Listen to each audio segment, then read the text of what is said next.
حبيبنا وطبيبنا وطبيب قلوبنا وملجانا ومولانا محمدا عبده ورسوله الذي أرسل رسوله بالهدى ودين الحق بشيرا ونذيرا وداعيا إلى الله بإذنه وسراجا منيرا فقد قال الله تبارك وتعالى في كلامه الكريم القديم المجيد والفرقان الحميد সবাই গলা ছেড়ে দিয়ে আল্লাহর কালাম পড়ি আউযু বিল্লাহি মিনাশ গলাটা ছেড়ে দেন আল্লাহর কালাম তেলাওয়াত করবো না কত না ভাওয়াইয়া গান গাইলেন গলা ছেড়ে দিয়ে চিল্লাইলেন আর আল্লাহর কালাম তেলাওয়াতের সময় গলার আওয়াজ ছোট হয় একটু মধুর সুরে আওয়াজ দিয়ে পড়েন আউযু বিল্লাহি মিনাশ শাইতানির রাজিম বিসমিল্লাহির রাহমানির রাহিম ইয়া আইয়ুহাল্লাযীনা আমানু ইসতাজীবু লিল্লাহি ওয়া লির-রাসূলি ইযা দাআকুম লিমা يحييكم بارك الله لنا ولكم في القرآن العظيم ونصحنا وإياكم بالآيات الذكر الحكيم قال النبي صلى الله عليه وسلم ألا إن في الجسد مضغة إذا صلحت صلح الجسد كله وإذا فسدت فسد الجسد كله ألا وهي القلب رواه متفق عليه إن الله وملائكته يصلون على النبي يا أيها الذين آمنوا صلوا عليه وسلموا تسليما اللهم صل على سيدنا مولانا محمد وعلى آل سيدنا مولانا محمد তাওরাত জবুর ইনজিল ভরি লিখেছিল যার আগমনী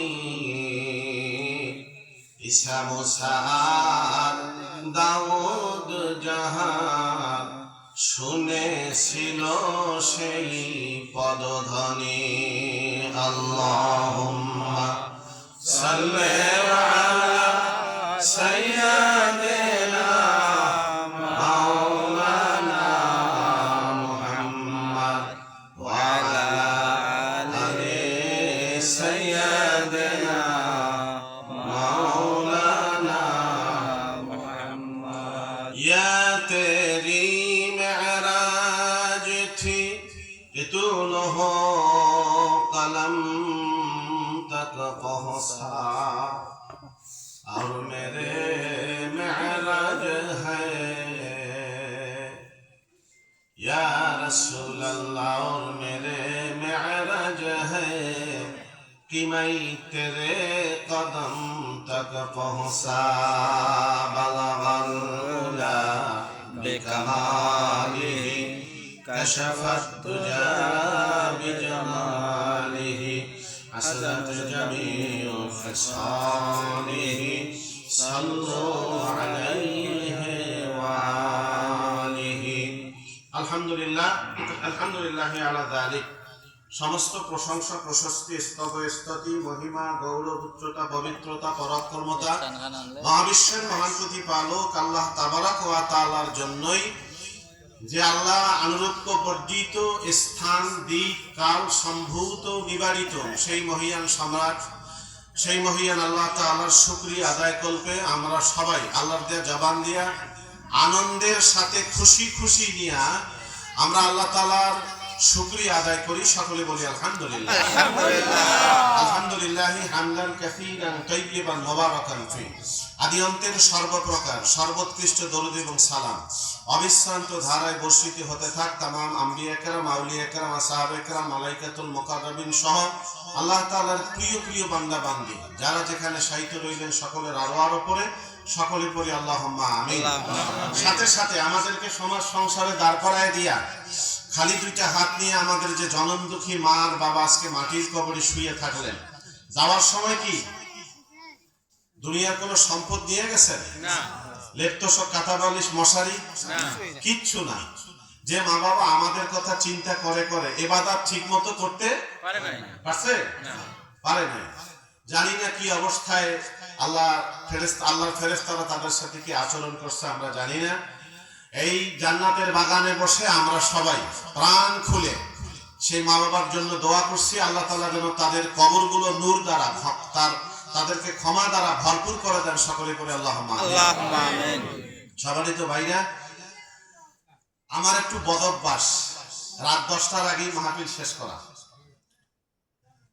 আর আপনারা তো গ্রামের মানুষ, আবার এই হাট বাজার কইরা খাওয়া দাওয়া, ঈশান নামাজ কইরা খাওয়া দাওয়া কইরা তারপরে মাহফিল আসে।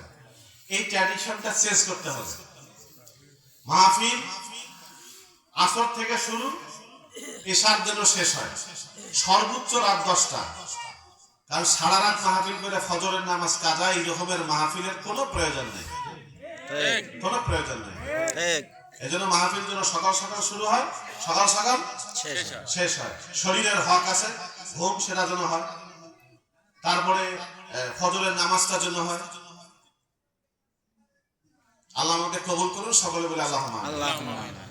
আমার ভাইরা, আপনারা সচেতন মানুষ। এখন এই দেশে রিকশাওয়ালারাও রাজনীতি বুঝে না? সবাই সচেতন মানুষ। বিভিন্ন ওয়াজ শুনেছেন, বড় বড় বক্তার ওয়াজ শুনেছেন, বিভিন্ন কিসসা কাহিনী শুনেছেন, বিভিন্ন তাফসীর শুনেছেন। আজ আমি এই রকমের কিছু আলোচনা আপনাদেরকে করব না, শোনাবো না। কারণ ওয়াজ আমাদের দেশে কম হয় না। বলেন, কম হয় না? লাভ কি হয়? কাজের কাম লাভ হয় না। এই যে 60,000, 70,000, 1 লাখ টাকা চুক্তি করে আইসা এই যে বক্তারা ওয়াজ করে, 2-4টা গান ভাওয়াইয়া গাওয়াইয়া কাইয়া এই যে 60,000, 70,000, 80,000, 90, 1 লাখ টাকাকে জায়েজ করে নিয়ে গেল। আর এই 1 লাখ টাকা কালেকশনের জন্য এই রাস্তা ঘাটে ঘাটে ঘাটে মাঠে কত লোকজনকে জ্বালায়, কত মানুষ কষ্ট পায়, এটা কি খেয়াল করছেন? এই সব মাহফিল দিয়ে বাবা জীবনে কোনোদিন হেদায়েত আসবে না, কোনোদিন না। আমি এমন কিছু আজকে কথা রেখে যেতে চাই যেটা আপনার এবং আমার সবার জন্য কল্যাণ হয়। বলি আল্লাহুম্মা আমিন। আমাদের মুসলমানরা আমরা এই চলমান বিশ্বে কতটা ভাগ হয়েছি, এই ভাগগুলো যদি বলা যায় কয়েকদিন লাগবে খালি ভাগগুলো বলতে। সারা পৃথিবীর বাদ দেন, আমাদের বাংলাদেশেই এই ইসলামী দল যারা রাজনীতি করে, তারা রেজিস্ট্রেশন নিয়ে রাজনীতি করতেছে, এরা হলো 22টা দল। আবার যারা সিএসি তে আবেদন করেছে নির্বাচন কমিশনে, এ পর্যন্ত আবেদন করিয়েছে 36টা দলের। আবার তবলিগের ভাইরা রাজনীতি করেন না, শর্ষিনা হুজুররা রাজনীতি করেন না, আড়াই বাড়ির লোকজন রাজনীতি করেন না, আমরা রাজনীতি করি না, আরো অনেক আছে তরিকার লোকজন, তারা রাজনীতি করে না। এই তো আমার তরিকার নামে দেখেন এক একজন এক এক তরিকায় এক এক রকমের ভাব, এক এক রকমের ভণ্ডামি, এক এক রকমের আলোচনা, এক এক রকমের যুক্তি তর্ক শুনতে শুনতে অস্থির হয়ে গেছে আমরা সাধারণ মানুষ। একেবারে এরা কোনটা শুনি, কোনটা ধরি, কোনটা বাদ দিই, এইরকম অবস্থায় আছি না আমরা? কিন্তু আমি আজকে আপনাদেরকে বলবো যে আমরা সবাই ব্যর্থ। কওমির আলেমরাও ব্যর্থ, আলিয়ার আলেমরাও ব্যর্থ, তরিকার যারা কাজ করে তারাও ব্যর্থ, আমরা যারা রাজনীতি করি দেশের, আমরাও চরম ভাবে ব্যর্থ। এই ইমাম সাহেব হুজুররা আমরাও ব্যর্থ। কি হুজুর মিছা কথা? আমরা কি ব্যর্থ নাকি? বলেন ব্যর্থ না? যদি ব্যর্থ না হইতাম তা আজকে আমাদের দেশ সত্যি সোনার দেশ হওয়ার কথা ছিল। কিন্তু এত অশান্তি, পরিবারে অশান্তি, মসজিদে অশান্তি, মাদ্রাসায় অশান্তি, ঈদগাহ মাঠে অশান্তি, কথা কন, সমাজে অশান্তি, রাষ্ট্রে অশান্তি। শুরুতে একটা আমি টাচ দেই, রাগ করেন না, গোসাও করেন না, আর করলেও আমার কিছু আসে যায় না। স্বাধীনতার 54 বছর আগের ইতিহাস বাদ দিলাম, স্বাধীনতার 54 বছরে বাংলাদেশের যারা ক্ষমতায় আসছিলেন, যে কোনো দলের, আমি দলের নাম নিচ্ছি না, যে কোনো দলের যারা ক্ষমতায় আসছেন এবং এই রাষ্ট্রযন্ত্রে যারা বসেছিলেন, প্রশাসনিক বিচার ব্যবস্থা যারাই বসেছিলেন, আমি দূরের কথা, একটা রিক্সাওয়ালাও বলবে যে এই প্রত্যেকটা মানুষ এ দেশের জন্য কিছু করে নাই, এদেশের গরিব জনতার জন্য কিছু করে নাই, বরং জনতাকে কেন্দ্র করে জনগণের মুখে, মানে কি বলা হয়, মুখের আহার নিয়ে জনগণের এই কাঁধে রাইফেল থুইয়া ফায়ার কইরা কইরা এক একজন হাজার হাজার কোটি টাকার মালিক হয়েছে। আর এই দেশটার মধ্যে ধ্বংসের যজ্ঞ লীলা চালু হয়েছে। আর একটা কাম করছে তারা, এদেশের রাজনীতিবিদ,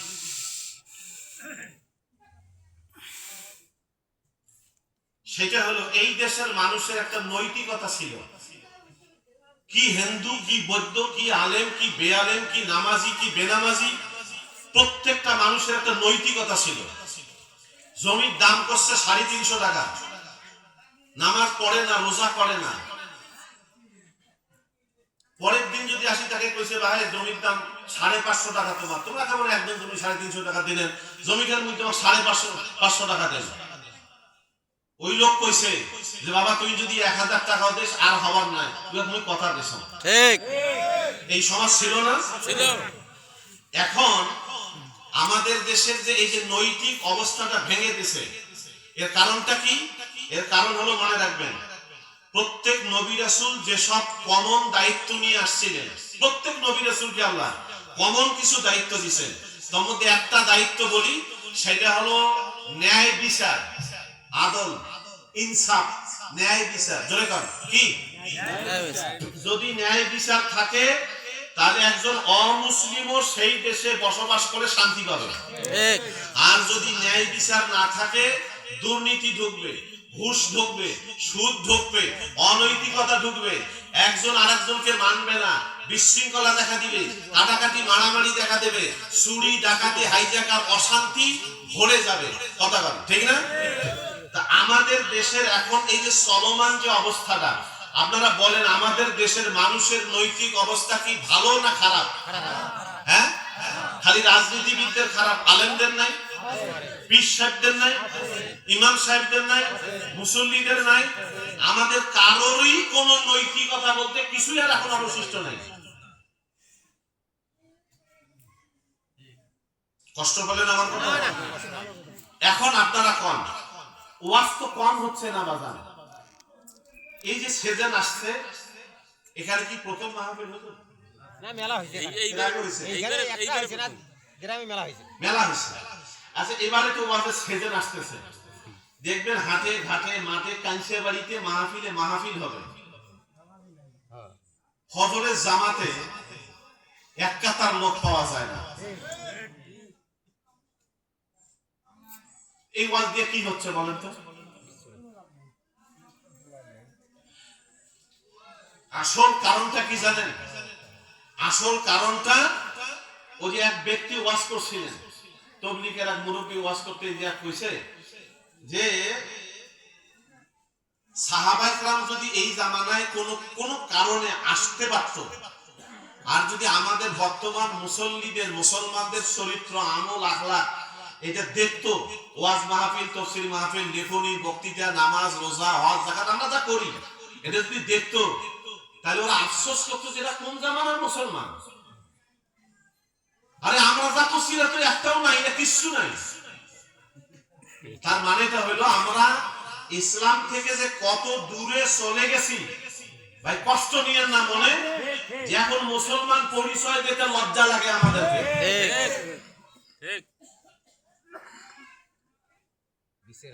কেন? সাহাবায়ে কেরাম যেভাবে ইসলাম আনছেন আমরা ওইভাবে আর এখন ইসলাম ধারণ করতে পারতেছি না। বাবা কথা কও না, যুবক বাবারা, এইভাবে ইসলামকে আমরা গ্রহণ করতে পারছি না। সাহাবায়ে কেরাম যেভাবে ইসলাম ধারণ করেছে, ভেতরে বাহিরে লালন করেছে, সমাজে প্রতিষ্ঠা করেছে, জীবন দিছে, জান মাল কোরবান করছে, জীবন দিছে, নবীকে ভালোবাসছে, যুদ্ধ করছে, আমরা তার 1000 ভাগ থেকে কোটি ভাগ থেকে 1 ভাগও আমাদের মধ্যে আর নাই। আমি আপনাদের জিজ্ঞাসা করি, সাহাবায়ে কেরাম আগে মুসলমান ছিলেন না অমুসলিম ছিলেন? মুসলমান ছিলেন, অমুসলিম। কষ্ট পাচ্ছেন?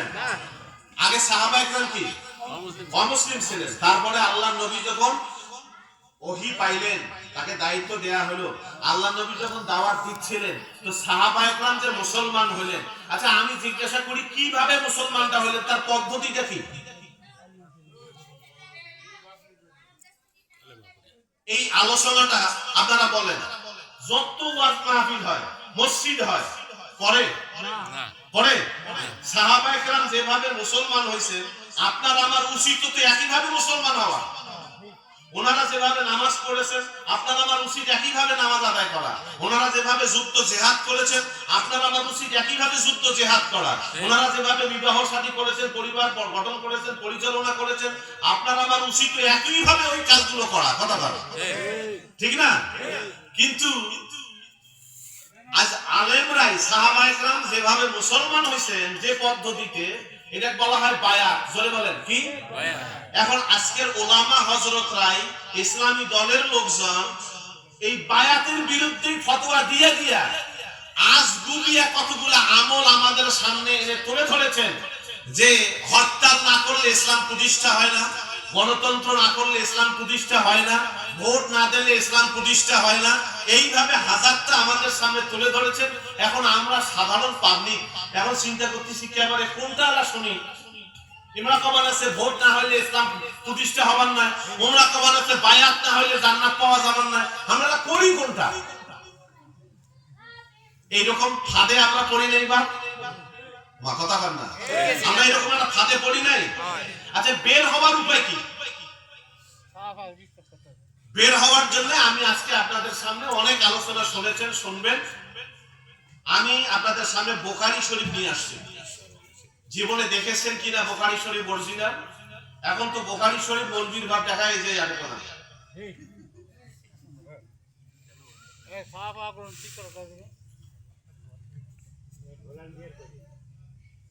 বুখারী শরীফ ধরিয়ে এসে অনুবাদ, আমার মতো মৌলবী অনুবাদ করছে, আর একজন মাওলানা অনুবাদ করছে। এই অনুদিত বুখারী শরীফ আলী দেখায় দেখ বুখারী শরীফ, কিন্তু অরিজিনাল বুখারী আজকের আলেমরাও চেনে না। বড় কষ্ট, কিতাব মুতালা করে না। আরে যুদ্ধে যদি যায় তাহলে হাতিয়ার থাকা লাগবে না? কথা কয় না? আলেমদের হাতিয়ার হলো কিতাব, এলেম। কষ্ট পাচ্ছেন? এইটা হলো বুখারী শরীফ। হুজুর ঠিক আছে কি কিতাব দেখেন, খতিব মানুষ, ঠিক আছে, সহিহুল বুখারী মুকদ্দমা, সহিহুল বুখারী, ঠিক আছে, বাংলা আছে, যে জবর আছে, এই হলো অরিজিনাল বুখারী। এই রকম হাদিসের কিতাব হলো 235 খান। জোরে কোন কয়খান? আমরা খালি শুনছি বুখারী, মুসলিম, আবু দাউদ, তিরমিজি, নাসাই, ইবনে মাজাহ, দারিকুতি, এগুলা শুনছি। অথচ হাদিসের কিতাব হলো 235 খান। জোরে কোন কয়খান? 235 খান। আচ্ছা এই কোরআন শরীফ এক খান, এর তাফসীর পৃথিবীতে প্রায় 250 অধিক। প্রকার প্রকার, যেমন তাফসিরে জালালাইন, কাশফ, বসার, এরকম 250 অধিক তাফসির। এই হাদিসের গ্রন্থ সাহাবায়ে কেরাম থেকে শুরু করে তাবি থেকে শুরু করে ইমাম আবু হানিফা রাহমাতুল্লাহ আলাইহি থেকে শুরু করে এই পর্যন্ত 235 খান হাদিসের কিতাব। আর আজকের ওলামা হযরতগণ কিতাব পড়ে না, কিতাব নিজের কাছে রাখে না, খালি ভাষা জ্ঞান জিজ্ঞাসা করবেন, হুজুর এইটা বলে আছে, কয় না এটা কোথাও কোনো কোরআন হাদিসে নাই, এটা নাই নাই নাই কোনো কথা কোরআন হাদিসে নাই। এই যে কোরআন হাদিসে নাই এই কথাটা আলেমের মুখে বলা শোভনীয় না। না, আমি বলি এটা আলেমের মুখে বলা শোভনীয় না। কেন? আলেমদের কথা হবে জ্ঞানপূর্ণ, ভারত্বপূর্ণ, ওয়েটেবল কথা হবে, কথা ঠিক না? আপনার আমার মতো আলতু ফালতু কথা হবে না। আরে আমি যে বললাম কোরআন হাদিসে নাই, এটা কোনো হাদিসে নাই, তাহলে আপনি কি 235 খান হাদিস পড়েছেন? আপনার সংগ্রহে আছে? নাই। কষ্ট পাচ্ছেন কথা? থাকা লাগবে তো, সেটা মেমোরিতে থাকা লাগবে আমার, তাহলে আমি বলতে পারবো যে এটা না, এটা নাই। আলেমদের কথা বলা উচিত যে না ভাই এইটা আমি পাই নাই, হয়তো উনি পাইছেন, তো উনি যেহেতু পেয়েছেন ওনার কাছ থেকে দেখে আনেন, আমিও শিখবো, কথা কন। এটা হলো জ্ঞানের কথা। কিন্তু আজকের অধিকাংশ আলেমরা আমাদেরকে এভাবে মিসগাইড করতেছে, ভোটেরও আয়াত কোরআন শরীফে পায়।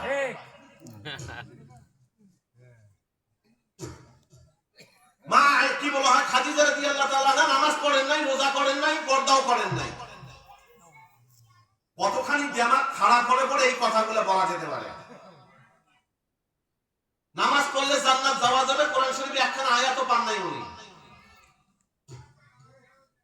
আচ্ছা, নামাজ পড়লে যদি জান্নাত পাওয়া না যায়, আমি আমার কিসের টাকা নামাজে? আপনারা আমি সহজ কথা বললাম, গ্রামের মানুষ। নামাজ পড়লে যদি জান্নাত পাওয়া না যায়, তার নামাজের দরকারটা কি আমার? আপনি সেটাই আমার কোন নামাজ পড়বে মানুষ? কোরআন শরীফ আয়াত নাই আছে না হুজুর? ভুরি আছে। কিন্তু আজকে আমি আপনাদের সামনে একেবারে সংক্ষিপ্ত ভাবে কিছু হাদিস থেকে কিছু হাদিস পড়ে পড়ে অনুবাদ করে দেব। আপনারা খালি বিষয়গুলো হিসাব করবেন, কষ্ট নেবেন না। ওয়াজ তো সারা জীবন শুনছেন বাপ, আজ একটু আমার সহযোগিতা করেন, আমরা সবাই মিলে একটু ডিসকাস করি। রাজি আছি তো ইনশাআল্লাহ? ইনশাআল্লাহ। বাস একটু সবাই মিলে পড়ি। আল্লাহুম্মা সাল্লি আলা সাইয়্যিদিনা মাওলানা মুহাম্মদ ওয়া আলা আলি সাইয়্যিদিনা মাওলানা মুহাম্মদ। আল্লাহুম্মা সাল্লি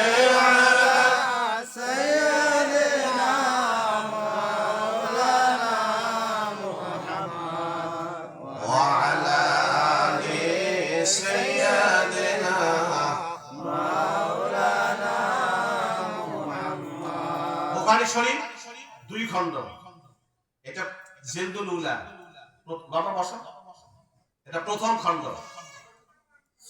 7 পৃষ্ঠা থেকে আমি একটা হাদিস শোনাই।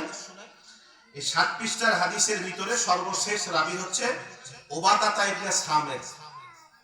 ওয়া কানা শাহীদ বাদরান ওয়া হুয়া আহাদুন নাকবাই লাইলাতুল উকবা আন্না রাসূলুল্লাহ সাল্লাল্লাহু আলাইহি ওয়াসাল্লাম ক্বালা হাওলাইহি ওয়া হাওলাহু ইসাবাতিন মিন আসহাবি বায়াউনি আলা আল্লাহ তুশরিক বিল্লাহি শাইয়া ওয়া লা তুশরিকু ওয়া লা তাজনু ওয়া লা তাকতুলু আওলাদাকুম ওয়া লা তা'তু বিবুহতানিন তাফতারাউনা বাইনা আইদিকুম ওয়া আরজুলিকুম ওয়া আরজুলাকুম ওয়া লা তা'সু ফি মা'রুফিন ফামান ওয়াফা মিনকুম ফাআজরাহু আলা আল্লাহ ওয়া মান আসা মিন যালিকা শাইয়ান ফাউকিবা ফিদ দুনিয়া ফাহুয়া কাফারাতুল লাহু ওয়া মান আসা মিন যালিকা শাইয়ান সুম্মা সাতারাহু আল্লাহ ফাহুয়া ইলাল্লাহি ইন শাআ ফাআনহু ওয়া ইন শাআ আকাবা ফাবায়ানাহু আলা যালিক। এই হাদিসের শেষ রাবী হচ্ছেন উবাদাতা ইবনে সামিত রাদিয়াল্লাহু তাআলা আনহু। যারা হাদিস বয়ান করেছেন রাবীগণ, তাদের একটা বৈশিষ্ট্য ছিল যে যারা বদরের যুদ্ধে অংশগ্রহণ করেছে এই সাহাবীগণ খুব সম্মানিত সাহাবী। আল্লাহর নবী ঘোষণা করেছেন যারা বদরের যুদ্ধে অংশগ্রহণ করেছে তারা সবাই জান্নাতি। সুবহানাল্লাহ। কি যারা বদরের যুদ্ধে অংশগ্রহণ করেছে তারা সবাই জান্নাতি। এই কারণে এই আল্লাহ রাসূলের এই হাদিসটার কারণে, বাণীটার কারণে যারা হাদিস বয়ান করেছেন তো এই বদরের যুদ্ধের কোন সাহাবী যদি হাদিসটা বর্ণনা করেছেন তার নামটা নেওয়ার সময় ওই ওয়াকানা শাহিদা বাদরান, তিনি বদর যুদ্ধের শহীদ ছিলেন, এই কথাটা বলে হাদিসটা বয়ান করতেন। তাহলে যে হাদিসটা যিনি বয়ান করছেন উবাদা ইবনে সামিত, তিনি বদরের যুদ্ধের অংশগ্রহণকারী একজন শহীদ। ধরে কান কি শহীদ। তিনি বলতেছেন লাইলাতুল ওকবা হচ্ছে আল্লাহর নবী যখন প্রথম দিকে দ্বীনের দাওয়াত দিচ্ছিলেন, এই সময় মদিনার থেকে একটা দল, আপনারা তার ইতিহাস পড়েছেন, আকাবার শপথ, আকাবার প্রথম শপথ, দ্বিতীয় শপথ, তৃতীয় শপথ, চতুর্থ শপথ, ইতিহাসের কথা বলি, 4টা শপথ হয়েছে। মদিনার থেকে কিছু লিডার, কিছু দল, এই দুইটা দলের মানে নেতৃবর্গ রসুলের কাছে আসছেন। আসার পরে রসুলকে দাওয়াত দিচ্ছেন যে ইয়া রাসূলুল্লাহ, আপনি দয়া করে আমাদের মদিনায় আসেন। তা আল্লাহর নবী তাদেরকে বলছেন যে আমি যে মদিনায় আসবো, তোমরা তো এখন দিন ধর্ম গ্রহণ করলে না, তোমরা তো ইসলাম গ্রহণ করলে না, যে হুজুর আমরা ইসলাম গ্রহণ করছি, আপনি দয়া করে আমাদের কাছে আসেন। এই একটা বিষয়ের উপরে অনেক হাদিস আছে, আপনি দয়া করে আমাদের মদিনায় কদম রাখেন। তখন আল্লাহ রাসূল বলছেন আচ্ছা ঠিক আছে, তোমরা আমাকে কিভাবে হেফাজত করবে, আমাকে সাহায্য করবে কিভাবে, আমি যদি মদিনায় যাই কিভাবে? তো বলছেন ইয়া রাসূলুল্লাহ, আমরা আমাদের জীবন যেভাবে রক্ষা করি, আমাদের বাচ্চাদেরকে যেভাবে হেফাজত করি, খেয়াল করছেন কথা, কাদেরকে? বাচ্চাদেরকে, ছেলে মেয়েদেরকে, আমাদের বিবিদেরকে আমরা যেভাবে হেফাজত করি, সাহায্য করি, আপনাকে ওইভাবে আমরা সাহায্য করব। জিজ্ঞাসা করলেন ইয়া রাসূলুল্লাহ, আমরা যদি আপনাকে এইভাবে সাহায্য করি তা আমরা বিনিময় কি পাবো? আল্লাহ রাসূল বলছেন তোমরা জান্নাত পেয়ে যাবে। সুবহানাল্লাহ। একটা সেকেন্ড কথা এই জায়গায় বলে যাই, কিছু মানুষ বলে থাকেন আল্লাহর নবীর জান্নাত দেওয়ার কোনো ক্ষমতা নাই, জান্নাত দিবে আল্লাহ। আল্লাহ যদি জান্নাত দেন, আমার জিজ্ঞাসা আপনাদের কাছে, এই যে সাহাবায়ে কেরাম জিজ্ঞাসা করলো ইয়া রাসূলুল্লাহ, আমরা যদি আপনাকে হেফাজত করি আপনি আমাদের কি দিবেন? আল্লাহ রাসূল বলেন এর বিনিময়ে তোমরা জান্নাত পাবে। সুবহানাল্লাহ। তো জান্নাত দেওয়ার মালিক যদি আল্লাহ, আল্লাহর নবী কিভাবে তাদেরকে জান্নাতের ঘোষণা দিলেন? আল্লাহ তাআলা এই ক্ষমতা নবীকে দিবেন না দেন না? দিবেন। হাজার হাজার হাদিস আছে, আল্লাহ নবী বলছেন কারো যদি একটা মেয়ে থাকে, মায়েরা শুনেন, কারো যদি একটা মেয়ে কন্যা সন্তান আল্লাহ দেয়, সে যদি তাকে কোরআন শিক্ষা দেয়, আদব শিক্ষা দেয় এবং একটা শিষ্টাচারপূর্ণ ভদ্র ছেলের কাছে পাত্রস্থ করে, বিয়া দেয়, তো আল্লাহ তাআলা কি করবেন যে ওই আল্লাহ রাসূল বলছেন যে ওই মেয়ে বাবা, যে সেই মেয়ের বাবা আর আমি নবী জান্নাতে এইরকম থাকবো। সুবহানাল্লাহ। আঙ্গুল দুইটা এক জায়গায় দেখায় দিছে, কি এইভাবে থাকবো, মানে কি একসাথে থাকবো, পাশাপাশি থাকবো, একসাথে থাকবো। তাহলে ওই লোকটা জান্নাত যাবে কিনা আল্লাহ নবী জানেন কিভাবে? কিভাবে বললেন যে তুমি আর আমি এইভাবে থাকবো? এই ক্ষমতা তাকে। এবার হাদিসে আসি, মূল হাদিসে আসি। তো এই লাইলাতুল ওকবারের সাহাবী উবাদা ইবনে সামিত বলতেছেন যে আমরা সেদিন আল্লাহ রসুলের চতুর্দিকে সব সাহাবাগণ ঘিরে বসছি, আল্লাহ নবী মাঝখানে, আমরা চতুর্দিকে আল্লাহ নবীর সাহাবারা রসুলকে ঘিরে বসছি। বসার পরে এখন বলতেছে আল্লাহ রসুল বলতেছেন বায়াউনি, তোমরা আমার কাছে বায়াত গ্রহণ করো, বায়াউনি, আমার হাতে বায়াত গ্রহণ করো, আমার কাছে বায়াত গ্রহণ করো। কোন কোন বিষয়ের উপরে খেয়াল করবেন, হিসাব করবেন আপনারা। আল্লাহ তুশরিক বিল্লাহি শাইআ, আল্লাহর সাথে কাউকে শিরক করবে না। সুবহানাল্লাহ কব না? সুবহানাল্লাহ। আল্লাহর সাথে কাউকে শিরক করবে না। কেন? কোন বান্দা যদি শিরক করে, সে যদি মক্কা মদিনার ইমাম হয়, আল্লাহ রাসূল বলেছেন, আল্লাহ তাআলাই বলেছেন ইন্নাল্লাহা লা ইয়াগফিরু আন ইউশরাকা বিহি ওয়া ইয়াগফিরু মা দুনা যালিকা লিমান ইয়াশা। আল্লাহ যাকে ইচ্ছা তাকে যে কোনো গুনাহ maaf করে দিবেন, তবে যে শিরক করেছে তাকে কখনো maaf করবে না। না। এখন আপনারা দয়া করে বলেন আমাদের সমাজে শিরক আছে না নাই? আছে। চলছে না চলছে না? আরে বিয়ের অনুষ্ঠানে শিরক, গান বাজনায় শিরক, কথায় শিরক, আরে গণতন্ত্র তো আরো শিরক। খালি হারাম না শিরক? কোন শিক্ষিত মানুষ I want to hit your conscious, don't mind anything, যদি পড়তে চান আমার লেখা গণতন্ত্র খেলাফত এটা পড়বেন। কোরআন হাদিসের কতগুলা দলিল আমি আনছি, দেখবেন। বই না পড়লে জানা যাবে না। জ্ঞানীদের পাশে না গেলে জ্ঞান সমৃদ্ধ হয় না। তাহলে একটা কথা কি, কোন মুসলমান শিরক করা, কথা বলেন কোন মুসলমান শিরক করা, আমলের কম বেশ থাকতে পারে, ইমানের কিছু ঘাটতি থাকতে পারে, কিন্তু কোন মুসলমান খবরদার শিরকের ধারের কাছেও। অথচ আজকের মুসলমান দেয় মূর্তি পাহারা দেয়, আজকের মুসলমান দেয় মূর্তির কাছে গিয়ে ওমে শরণাঙ্গ, ওমে কম শরণাঙ্গাচ্ছে আমি শুরু করে দেয়। আপনারা কোন এই মুসলমানরা, এই আলেমরা 8%, মাত্র 8% লোক বাংলাদেশে হিন্দু, তাদের ভোটগুলো নেওয়ার জন্য 92% মুসলমানের কৃষ্টি কালচার, সেন্টিমেন্ট, ইসলাম, কথা বল, কোন মুসলমানকে টাকা দিয়ে মূর্তি পূজা করবে না, করবে কেউ, করবেন না। তাহলে যে মুসলমানের সেন্টিমেন্ট হলো লা ইলাহা ইল্লাল্লাহু ওয়াহদাহু লা শারীকা লাহু ওয়া আশহাদু আন্না মুহাম্মাদান আবদুহু রাসূল, এটা হলো আগে, এটা না বললে মুসলমান হওয়া যায় না। আচ্ছা, সেইটা আমরা মুসলমানের সেন্টিমেন্ট আমাদের বাদ দিয়া কিছু কিছু ওলামা হযরতের থিম কি হইল যে এরা মূর্তির কাছে যায় এই ওদের মন্ত্র আমরা পাঠ করি। আচ্ছা, আপনারা কান, আমি যত মন্ত্রই জপি, যত মন্ত্রই জানি, আমার মন্ত্র দিয়ে হিন্দুরা পূজা করবে না, তাহলে আমার কি দরকারটা মন্ত্র পাঠ করা? আল্লাহর নবীকে জিজ্ঞাসা করা হয়েছিল, ইয়া রাসূলুল্লাহ লিমা বুইস্তা, আপনি কেন আসছেন? আল্লাহ রাসূল বলছেন, বুইস্তু লিকাসরিল আসনাম, আমি দুনিয়ায় আমার আল্লাহ আমাকে প্রেরণ করেছে মূর্তি বিনাশ সাধনের জন্য। সুবহানাল্লাহ কব না? মূর্তি বিনাশ সাধনের জন্য। ওফাতে মক্কার দিন আল্লাহ রাসূল নিজে লাঠি দিয়ে মূর্তি ভেঙেছেন, বুখারী শরীফে দলিল আছে। সেই মুসলমান আজকে কেমনে, কিভাবে সেখানে যা প্রসাদ খায়, পাহারা দেয়। আরে বাবা, তাদের মূর্তি তারা পাহারা দিবে না একটা জায়গা 10টা বানাবে, পূজা করবে না করবে না, ওটা তো তাদের ব্যাপার। আপনার যদি সাম্প্রদায়িক সম্প্রীতি থাকে, আমি সেদিনও সেমিনারে বলছি ঢাকায় কথাটা, আপনার যদি সাম্প্রদায়িক সম্প্রীতি থাকে, বাংলাদেশ হিন্দু মুসলমানের দেশ, আমরা মিলেমিশে থাকবো, তাহলে আপনি একটা কাজ করতে পারেন। অসংখ্য গরিব হিন্দু আছে না? আছে, কথা হয় না, আছে না? তাহলে আপনি গরিব হিন্দুদেরকে কি করতে পারতেন? 25 কেজি একটা চাউলের বস্তা দিতেন, 5 কেজি কালাই দিতেন, একটা ধুতি কিনে দিতেন, 2 লিটার যে সয়াবিন তেল দিতেন, গরিব দুঃখী খাইতো, কথা হয় না? সেটা না দিয়া আপনি ওখানে যে মন্ত্র পাঠ করেন, এটা কি মুসলমানের কাজ? এবার আপনারা কোন সাহাবায়ে কেরাম বায়াত নিয়েছেন, প্রথম শর্ত কি? আল্লাহর সাথে কারো কোনো শরীক করবেন না, 1 নম্বর। 2 নম্বর কথা বলছেন, ওয়ালা তুশরিকু, চুরি করবেন না। বাজান আপনারা কষ্ট নেবেন না, আমাদের সমাজে চুরি আছে নাই? দেশটা তো শেষই হয়ে গেল চুরি করতে করতে, কথা বল।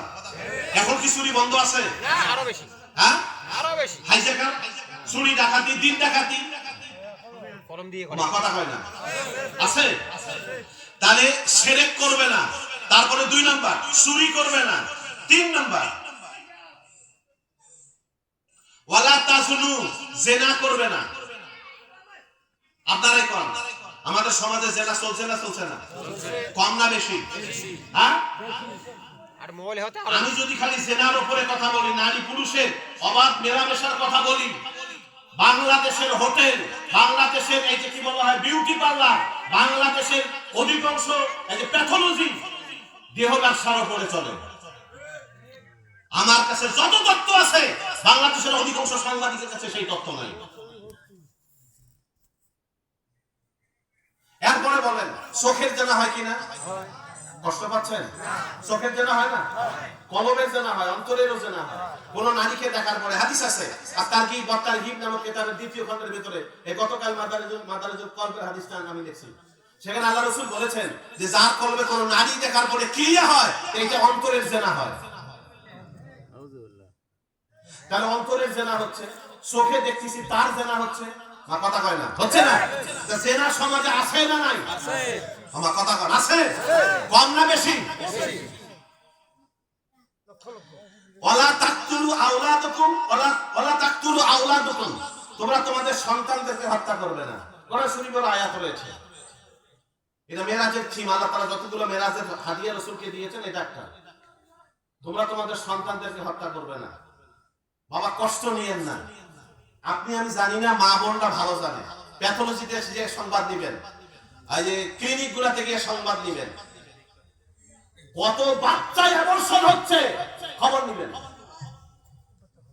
এটা হত্যা কিনা? আপনারা কষ্ট পাচ্ছেন কি আমার কথা? এটা হত্যা কিনা বলেন? অ্যাবর্শন হচ্ছে। আর হত্যা তো এখন মানুষ এত নিষ্ঠুর হয়ে গেছে বাপ। এর কালকেও বোধহয় দেখলাম পুলিশে ধরছে, বন্ধুকে ডাইকে নিয়ে গলা টিপা মাইরা বালু টিভির মধ্যে ইয়ে করে রাখছে, পোতায় রাখছে। ডিবি পুলিশ ধরে তাই নিয়ে আজকে উদ্ধার করলো সেই বাচ্চাটারে। আহা, পাশাপাশি হাত পা বাইন্ধে একটা ছেলে পিটাইতেছে, পিটাইয়া মারতেছে। কিছু লোক মোবাইল ভিডিও করতেছে, বাধা দিচ্ছে না। কি নিষ্ঠুরতার দুনিয়ায় আমরা এসে পড়তেছি। কষ্ট নিচ্ছেন? আরে নিষ্ঠুর না হলে বলে এদেশের এত পুলিশ আলেমদেরকে বিনা দোষে ফাঁসির কাছে ঝুলাইতে পারত না। হাজার হাজার আলেমদেরকে ফাঁসি দিল, হাজার হাজার আলেমদেরকে এই যে কি বলে জেলখানায় পুড়ে রাখলো, আয়না ঘরে রাখলো। অসংখ্য রাজনীতিবিদ মতের পার্থক্য বা শেষ করে দিল, মতের পার্থক্য ক্রাশ করে দিল। এই যে নিষ্ঠুরতা, এটা মুসলমানের কাজ না, মানুষের তো নয়, মুসলমানের কাজ না। কষ্ট পেলেন? বাস, তাহলে কি শিরক করবে না, তারপরে কি চুরি করবে না, জেনা করবে না, সন্তান হত্যা করবে না। এবার আসেন, ওয়ালা তা'তু বুহতানিন তাফতারাউনা বাইনা আইদিকুম ওয়া আরজুলাকুম, তোমাদের দুই হাত পা এর মধ্যবর্তী অঙ্গের সৃষ্ট অপবাদ অন্যের ঘাড়ে চাপাবে না। জেনা করছে একজন, পেট ফাঁদাইছে আরেকজনের, টাকা পয়সা নিয়ে কইতেছে না অমুকে করছে, আছে না? সোজাই ঘটনাই আল্লাহ রাসূল বলেছেন তোমরা এইটা করবে না। তারপরে বলছেন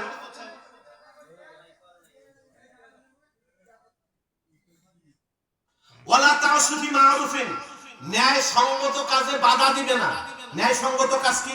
দ্বীনের মাহফিল হচ্ছে, কোরআনের দর্শ হচ্ছে, হাদিসের দর্শ হচ্ছে, মাদ্রাসা হচ্ছে, মসজিদ হচ্ছে, একটা মেয়ের বিয়ের আয়োজনের জন্য কিছু লোক সবাই উদ্গ্রীব নিচে যে মেয়েটা, গরিব মেয়েটা একটা বিয়া দিব, একটা লোক চিকিৎসা করতে পারতেছে না। এরকম ন্যায় সঙ্গত যত কাজ, এই সমস্ত কাজে বাধা দেওয়া যাবে না, বাধা দিবে না। এই সমস্ত কাজে বাধা দিবে না। সাহাবায়ে কেরাম এই বিষয়ের উপরে বায়াত গ্রহণ করলেন। এরপরে দেখেন আল্লাহ রাসূল বলেছেন যে ফামান ওয়াফা মিনকুম ফাআজরাহু আলাল্লাহি ওয়া মান আসাবা মিন যালিকা শাইআ ফাউকিবা ফিদ দুনিয়া, এই অপরাধগুলো চুক্তি হওয়ার পরে, বায়াতবদ্ধ হওয়ার পরে যদি এই লোকটা এই অপরাধগুলো আবার পুনরায় করে, শিরক করে, জিনা করে, চুরি করে, সন্তান হত্যা করে, ন্যায়সঙ্গত কাজে বাধা দেয়, দুই হাত পা এর মধ্যবর্তী অঙ্গের সৃষ্ট অপবাদ অন্যের ঘাড়ে চাপা দেয়, মানে মিথ্যা তুহমত দেয়, এই কাজগুলো যদি করে তাহলে আল্লাহ ইচ্ছা করলে তাকে দুনিয়ায় শাস্তি দিতে পারেন। আল্লাহ ইচ্ছা করলে দুনিয়ায় শাস্তি, আবার আল্লাহ ইচ্ছা করলে দুনিয়ায় শাস্তি নাও দিতে পারেন, তাহলে মাফও করতে পারেন, আবার আখিরাতে শাস্তিটা দিতে পারেন। এরপরে দেখেন আল্লাহ রাসূল হাদিসের ভিতরে বলা হয়েছে যে আমান যালিকা শাইয়া ফাফিমা ফাফিদ দুনিয়া কাফারাল্লাহু ওয়া মান আসরা মিন যালিকা শাইয়া ফাসুম্মা সাতারাল্লাহু ফাহুয়া ইলাল্লাহি ইন শাআ ফাআনহু ওয়া ইন শাআ আকাবাহু ফাবায়ানাহু আলা যালিক। তখন আমরা এই বিষয়গুলোর উপরে আমরা সাহাবায়ে কেরাম লাইলাতুল উকবার দিনে নবীর হাতে হাত দিয়ে বায়াত গ্রহণ করলাম। জোরে কান সুবহানাল্লাহ। তাহলে এখানে কয়টা বিষয় হলো বাপ? হিসাব করেন। লা কি শিরক করবে না, একটা। দুই, চুরি করবে না। তিন, জিনা করবে না। চার, সন্তান হত্যা করবে না। পাঁচ, ন্যায়সঙ্গত কাজে বাধা দিবে না। ছয়, দুই হাত পায়ের মধ্যবর্তী অঙ্গ মানে মিথ্যা তুহমত দিবে না। এই ছয়টা বিষয়ের উপরে সাহাবায়ে কেরাম এই দিন বায়াত নিলেন। আমরা সবাইকে অন্তর খুলে আল্লাহু আকবার বলতে পারবো? আল্লাহু আকবার। বাস, এবার আসি 13-14 পৃষ্ঠা। এদিকে নজর করবে, আমি আবার ভুলে বলি কিনা খেয়াল রাখতে হবে। তাহলে মানুষ এটা হলো বুখারী শরীফ প্রথম খণ্ড 13 পৃষ্ঠার শেষের হাদিসটা আমি বলতেছি। 14 পৃষ্ঠার হাদিসটা আছে। জারির ইবনে আব্দুল্লাহ রাদিয়াল্লাহু তাআলা আনহু তিনি এই হাদিসটা বয়ান করেছেন। তিনি বলছেন ক্বালা বায়াতু রাসূলুল্লাহ সাল্লাল্লাহু আলাইহি ওয়াসাল্লাম আলা ইকামিস সালাত ওয়া ইতাইজ যাকাত ওয়া নুসহি লিকুল্লি মুসলিমিন যুরকান সুবহানাল্লাহ। আমরা আল্লাহ রাসূলের হাতে বায়াত নিয়েছি, নামাজ কায়েম করব, ইকামিস সালাত নামাজ কায়েম করব, ওয়া ইতাইজ যাকাত যাকাত দিব, ওয়া নুসহি লিকুল্লি মুসলিমিন প্রত্যেক মুসলমানকে নসিহত করব। নসিহত মানে দ্বীনের দাওয়াত দিব, দায়ীর কাজ করব, তাবলীগের কাজ করব, মানুষকে সৎ পথের আহ্বান করব। অনুসিহি লিকুল্লি মুসলিমিন, তাহলে এখানে পাইলাম তিনটা, নামাজ, যাকাত এবং নুসহি লিকুল্লি মুসলিমিন প্রত্যেক মুসলমানকে নসিহত করব, এই তিনটা। তাহলে 6টা আর 3টা কয়টা হলো? হ্যাঁ 9টা। বাস শেষ আরেকটা হাদিস আমি পড়াই, মাত্র 3টা এখান থেকে হাদিস আমি আপনাদেরকে শোনাই। 289 পৃষ্ঠা, 188 তে আছে, 14 নম্বরে আছে, 27 নম্বর পৃষ্ঠায় হাদিস আছে, 36 নম্বর পৃষ্ঠায় হাদিস আছে বায়াতের। আমি 289 পৃষ্ঠা থেকে একটা হাদিস আপনাদেরকে শোনাচ্ছি। আল্লাহুম্মা সাল্লি আলা সাইয়্যিদিনা মাওলানা মুহাম্মদ ওয়া আলা আলি সাইয়্যিদিনা মাওলানা মুহাম্মদ। আল্লাহুম্মা সাল্লি আলা সাইয়্যিদিনা ওয়া আলা আলি সাইয়্যিদিনা মাওলানা মুহাম্মদ। 289 পৃষ্ঠা, প্রথম খণ্ড। এখানে হাদিস বলছেন আন কাইসিন আন ইসমাঈলিন আন কাইসিন সামিতু রাসূলুল্লাহ সাল্লাল্লাহু আলাইহি ওয়াসাল্লাম ইয়াকুলু বায়াতু রাসূলুল্লাহ সাল্লাল্লাহু আলাইহি ওয়াসাল্লাম। তিনি বলছেন যে আমরা রাসূলুল্লাহ সাল্লাল্লাহু আলাইহি ওয়াসাল্লামের হাতে হাত রেখে বায়াত গ্রহণ করলাম। কোন কোন বিষয়ের উপরে? আলা শাহাদাতি আল্লাহ ইলাহা ইল্লাল্লাহ ওয়া আন্না মুহাম্মাদার রাসূলুল্লাহ ওয়া ইকামিস সালাত ওয়া ইতাইজ যাকাত ওয়া সামঈ ওয়া তাআতি ওয়া নুসহি লিকুল্লি মুসলিমিন যুরকান আল্লাহু আকবার। কি এখানে বলছেন যে আমরা আল্লাহ রাসূলের হাতে হাত দিয়ে বায়াত গ্রহণ করলাম, কি? শাহাদাত আল্লাহ ইলাহা ইল্লাল্লাহ ওয়া আন্না মুহাম্মাদার রাসূলুল্লাহ। ভাই ইসলাম একটা জীবন ব্যবস্থা, কমপ্লিট কোড অফ লাইফ, মোকাম্মেল নিজামে হায়াত। এই ইসলাম যারা গ্রহণ করে তারা মুসলিম, যারা গ্রহণ করে না সে মুসলমান না। মুসলমানের ঘরে জন্মগ্রহণ করলেও সিরাজুল, শামসুল, মুহাম্মদ আলী যেই নাম হোক না কেন, যদি ইসলাম গ্রহণ না করে সে মুসলমান না। কষ্ট পাইলেন কি? ওই হুজুর দাইকে নিয়ে এসে কি কথা শুনাইতেছে? মুসলমানের ঘরে জন্ম নিলেই যদি মুসলমান হওয়া যায়, আমার জিজ্ঞাসা আপনাদের কাছে, তাহলে নবীর বেটা নূহ আলাইহিস সালামের বেটা তিনি তো কেনান, নূহ আলাইহিস সালামের বেটা কেনান, আচ্ছা তিনি কালেমা গ্রহণ করছিলেন, মুসলমান ইসলাম গ্রহণ করছিলেন না? তিনি কি মুসলমান না? কথা বল না। তার মানে কি? ইসলাম একটা আদর্শ, এই আদর্শ যে গ্রহণ করবে সে শ্রীযুক্ত বাবু গিরিশচন্দ্র সেন হোক, শঙ্কর দাস হোক, অথবা রবীন হোক, অথবা সিরাজুল হোক, যেই হোক, যে ইসলাম গ্রহণ করবে সে মুসলমান, যে গ্রহণ করবে না সে মুসলমান না। কষ্ট পাচ্ছেন? এখন এই মুসলমান স্বীকৃতি দিতে হবে কিসের মাধ্যমে? সাহাবা কেরাম স্বীকৃতি দিয়েছেন কিভাবে বলেন?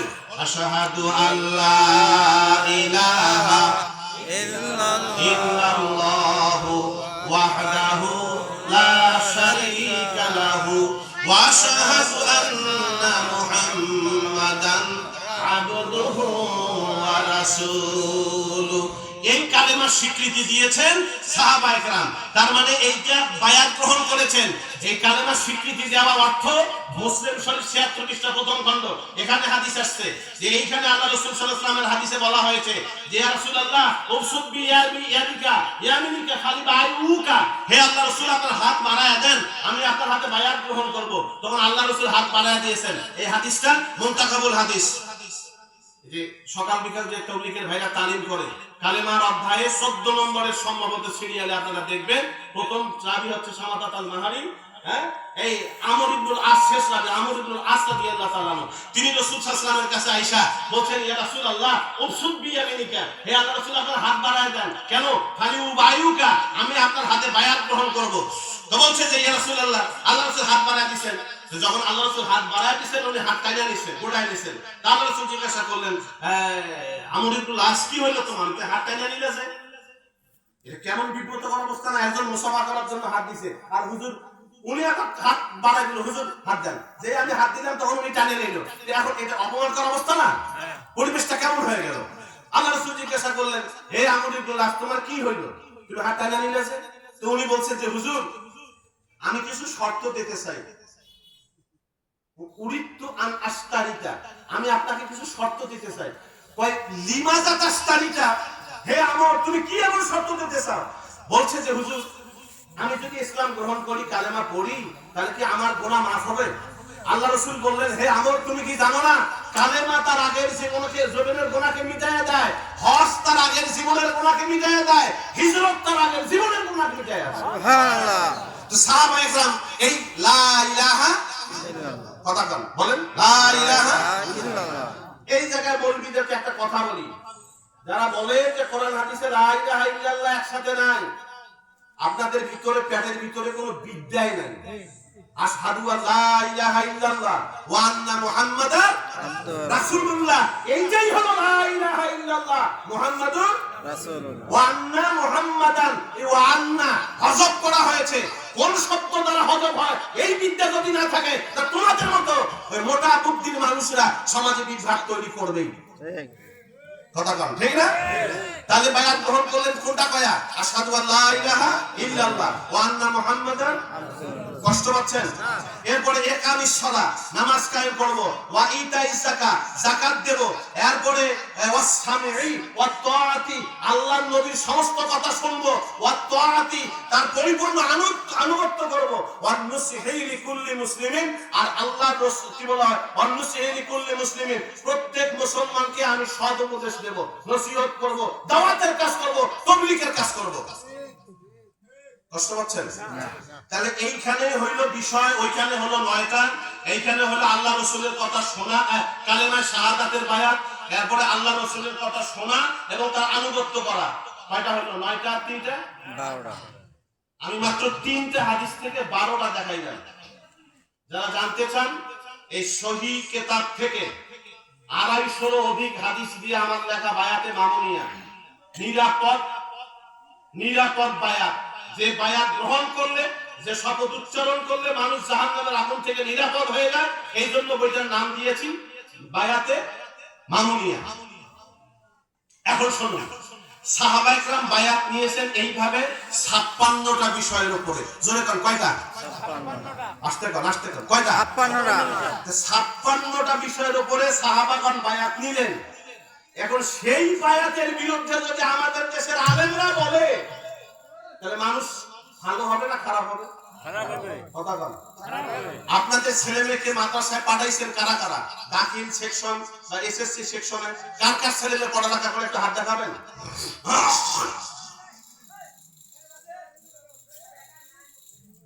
হাত নামান। আপনি আগামীকাল মাদ্রাসায় যাবেন, স্কুলে যাবেন, গিয়ে দেখবেন অ্যাসেম্বলিতে এরকম ওয়াদা করায় না? কষ্ট পাচ্ছেন কি? আমি আলোচনায় যাবো এখন। আমি ভূমিকাতে এই বায়াতের কথাটা বলে নিলাম, আমি আলোচনায় যাবো। কারণ ভূমিকায় কথাগুলো না বললে আলোচনায় ঢোকা যাবে না, আপনারা বুঝতে পারবেন না। এই যে বায়াত, এই যে শপথটা করাইলো, আপনি চেয়ারম্যান হলেন, মেম্বার হলেন, আপনাকে শপথ বাক্য পাঠ করাবে কিনা? বা কথা বলে না? করাবে। যিনি এখন ভোট হচ্ছে, ভোট হলে যদি সংসদ এমপি হয়, এমপি সাহেবকে বায়াত করাবে কিনা? করাবে। কথা কয় না? করাবে। মন্ত্রী বায়াত করবেন কিনা? করাবে। প্রধান বিচারপতি বায়াত করবেন কিনা? করাবে। রাষ্ট্রপতি বায়াত করবেন কিনা? করাবে। এই বায়াত সিস্টেম কোথা থেকে আসলো? এই বাবা তোমরা বসো না। এই বায়াত সিস্টেম আসছে ইসলামের কাছ থেকে। জোরে বল সুবহানাল্লাহ। আরে বাবা, বাংলাদেশের বিচার ব্যবস্থা 35টি বিষয় ইসলামের কাছ থেকে আসছে, তার মধ্যে বায়াত একটা। জোরে বল সুবহানাল্লাহ। এই বায়াতটাও তারা আইনে ইনক্লুড করেছে। 35টি শব্দ, 35টি বিষয় কোরআন হাদিস থেকে। এবং অধিকাংশ ইমাম আবু হানিফার মাযহাব থেকে আনা, তার গবেষণা থেকে আনা। এবার আসেন, এই 56টা বিষয়ের উপরে সাহাবায়ে কেরাম বায়াত নিয়েছেন। এক এক সাহাবী 3 বার 4 বার 5 বার 6 বার বায়াত নিয়েছেন। শুধু সাহাবায়ে কেরাম বায়াত নেন নাই, সাহাবায়ে কেরামের যে সন্তানরা ছিল তারাও বায়াত নিয়েছেন। বাপ, এই একটা ঘটনা মুসলিম শরীফের 206 পৃষ্ঠা 1 পৃষ্ঠা, এই একটা হাদিস খালি বলে আমি আলোচনায় ঢুকছি। কষ্ট পাচ্ছেন আপনারা? আপনারা কোন সাহাবাদের দাম বেশি না আমাদের দাম বেশি? সাহাবীর দাম বেশি। সাহাবীদের সন্তানের দাম বেশি না আমাদের দাম বেশি? পিছনে কথা বলেন না বাপ, মুখ এসে কই আনা না না। আপনারা বলেন। আবু বকর রাদিয়াল্লাহু তাআলা আনহুর মেয়ে আসমা, তার ছেলে, আল্লাহর রাসূল যখন মদিনায় হিজরত করেছেন, এই হিজরতের প্রাক্কালে আসমার বাচ্চা পেটে ছিল। ইনিও হিজরত করে মদিনায় গেছেন। মদিনায় যাওয়ার পরে, হিজরত করে মদিনায় যাওয়ার পরে আসমা রাদিয়াল্লাহু তাআলা একটা বাচ্চা প্রসব হয়। এই বাচ্চাটা রাসূলের কোলে দিছে। রাসূলের যখন কোলে দিছে, ধরেন এই বাচ্চাটা রাসূল কোলে দিছেন। এখন আম্মা জান আয়েশা রাদিয়াল্লাহু তাআলা নাকি জিজ্ঞাসা করতেছেন, আয়েশা, তাহনিক করার মতো কোনো খেজুর নাই? খেজুর বাচ্চাদেরকে চাবায়া, দেখুন খেয়াল রাখবেন, খেজুর চাবায়া, আমরা তো কিছুই জানি না, শিখি নাই। রাসূলের সুন্নাত, আল্লাহ রাসূল বলেছেন, কোন বাচ্চার মুখে যদি জাইতুন তেল দেওয়া যায়, জন্মের পর জাইতুন তেল, জয়তুন অত্তিনি ওয়াল জাইতুন, জয়তুন তেল দেওয়া যায়, ওই বাচ্চাটার জিন্দেগিতে ক্যান্সার রোগ হবে না। আল্লাহর নবী খেজুর চাবায়া বাচ্চাদের মুখে দিতেন। এই খেজুর চাবায়া বাচ্চার মুখে দেওয়াটাকে আরবি ভাষায়, কোরআন হাদিসের ভাষায় বলে তাহানিক করা। তো বললেন, আয়েশা, তাহানিক করার মতো কোনো খেজুর নাই? আয়েশা রাদিয়াল্লাহু তাআলা খেজুর খুঁজতেছেন। খেজুর তখন তো এত এত আমাদের মতো ধনী না। খেজুর খুঁজে খুঁজে একটা খেজুর পেলেন। খেজুরটা নিয়ে আয়েশা রাসূলকে দিলেন। এই খেজুর খুঁজতে যতক্ষণ সময় গেছে, হাদিসে আসছে, ফামাসাহু, আল্লাহ রাসূল তার এই নুরানি হাত দিয়া বাচ্চাটার পুরো শরীর মাসে করে দিয়েছেন। সুবহানাল্লাহ। যার শরীরটা পুরো রাসূলের হাত লাগলো, ওই সাহাবী বা ওই বাচ্চাটার দাম আমাদের চাইতে কম না বেশি? বেশি। সারা পৃথিবী ওলি আউলিয়া পীর হাজী গাজী আলেম ওলামা বক্তা দিনের দায়ী তবলিগের আমির, সারা পৃথিবীর সমস্ত আবেদরা ইবাদতকারী মুসলমানরা এক পাল্লায় দিলে ওই বাচ্চার পায়ের ধুলে আর এক পাল্লায় দিলে তার সমান হবে না। হ্যাঁ, এরা আহলে সুন্নাত ওয়াল জামাতের আকীদা। একজন সাহাবীর পায়ের ধুলার সমান। আব্দুল কাদের জিলানীকে জিজ্ঞাসা করছিল, হুজুর, আপনি এত কারামত দেখান, আপনি এত কারামত, আপনার দাম, আপনার মর্যাদা কত বেশি? বলছেন যে সর্বশেষ যে সাহাবী, সেই সাহাবী যেই ঘোড়ার পিঠে উঠে চড়তো, ওই ঘোড়ার পায়ের নিচ দিয়া যে ধূলিকণা বের হইতো, অথবা আসছে এটা যে তার নাকের মুখে, নাকে যে ধূলিকণা লাগতো, দেখবেন গরু ছাগলের নাকে কিন্তু ওই যে শ্বাস নিতে নিতে একটু ধূলিকণা লাগে, ধূলিকণা লাগতো। সাহাবায়ে কেরাম যেই ঘোড়ার পিঠে চড়ে ঘুরতো, যুদ্ধ করতো, ওনার নাকে যে ধূলিকণা লেগেছে ঘোড়া, ওই ধূলিকণার সমান আমি আব্দুল কাদের জিলানী না। সুবহানাল্লাহ। আর এখনকার বাউল জগতের মানুষরা, সাধকরা, ডন্ট মান এনিথিং। এরা, আল্লাহ আমাদের হেফাজত করুক এই বাউলদের চক্কর থেকে। আল্লাহুম্মা আমিন বলবেন না? আল্লাহুম্মা আমিন। এরা যদি জিজ্ঞাসা করেন, ভাই কেমন আছেন? আমরা তো কই আলহামদুলিল্লাহ। এরা কয় মালিক ভালো রাখছে।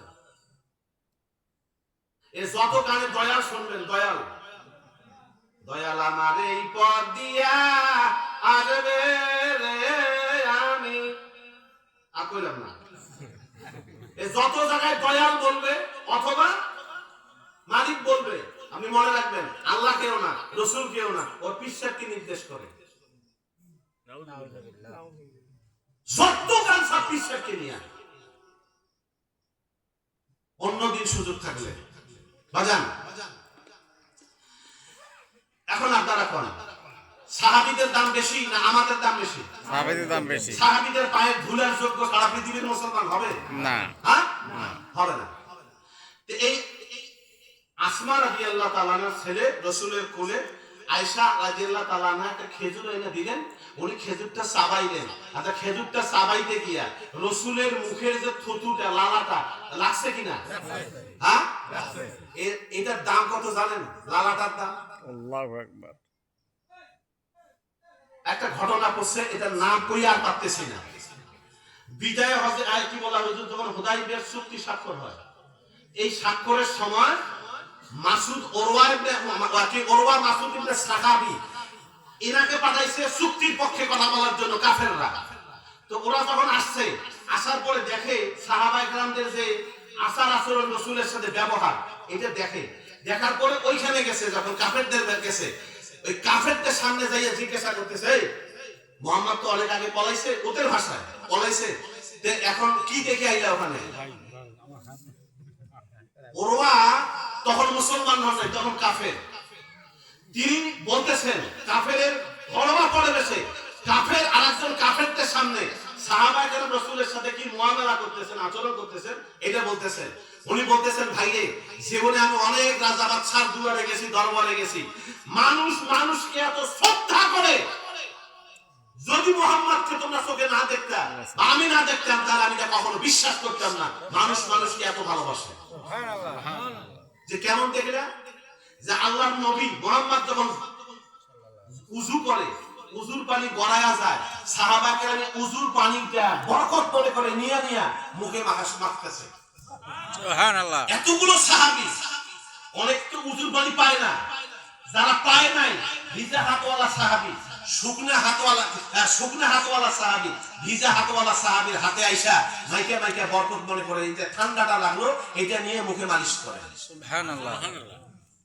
আপনারা বলুন, একজন মানুষ আর একজন মানুষকে কতখানি ভালোবাসলে এটা হইতে পারে?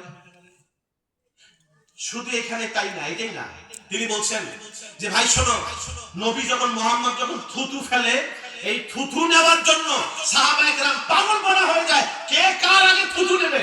আল্লাহু আকবার। কেন? আজ রাসূলের থুতু মোবারক ছিল বরকতময়, সুবাসিত, জোরে কোন সুবহানাল্লাহ। সুবহানাল্লাহ। সুবাসিত অসংখ্য কারামত রয়েছে। এক জায়গায় গেছে, গিয়ে দেখে ইয়া নাই, পানি নাই, জোরতে গেছে, কুয়া নাই, কুয়া শুকিয়ে গেছে, কুয়ায় পানি নাই। সাহাবায়ে কেরামদের মধ্যে কোনো পানি একটু দিবেন, সেখানেও নাই। আল্লাহ নবী নিজের থুতু মোবারক কুয়ায় দেওয়ার সাথে সাথে কুয়ার পানি বরকতময় হয়ে গেছে। সুবহানাল্লাহ।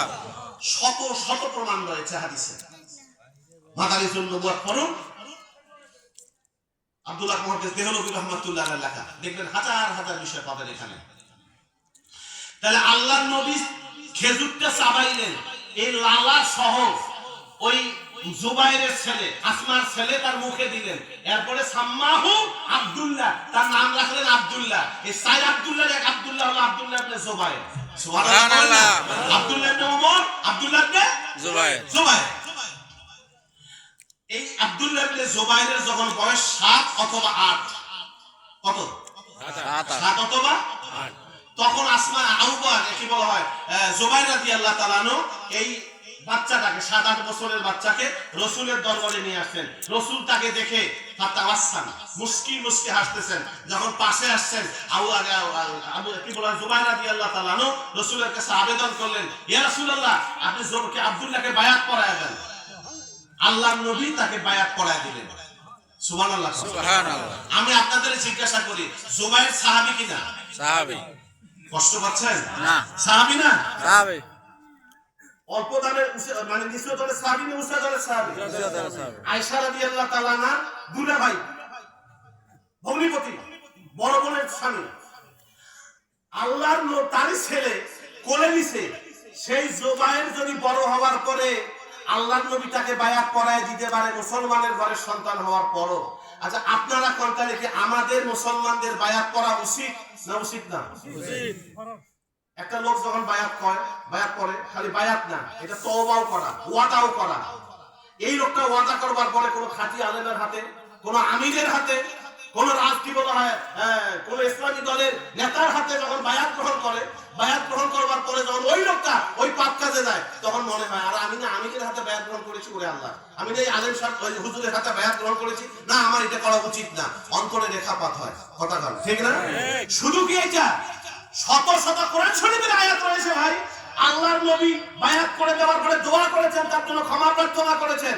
আর বান্দা যখন এই বায়াত গ্রহণ করে, তওবা করে, তো আল্লাহ রাসূল বলেছেন আত-তাইবু মিন যামবি কামান লা যামবা লাহু, বান্দাকে এইভাবে যখন তওবা করে আর আল্লাহ তাআলা তার গুনাহগুলো এভাবে maaf করে দেন, সেজন্য জীবনে কোনো গুনাহই করে নাই। সুবহানাল্লাহ।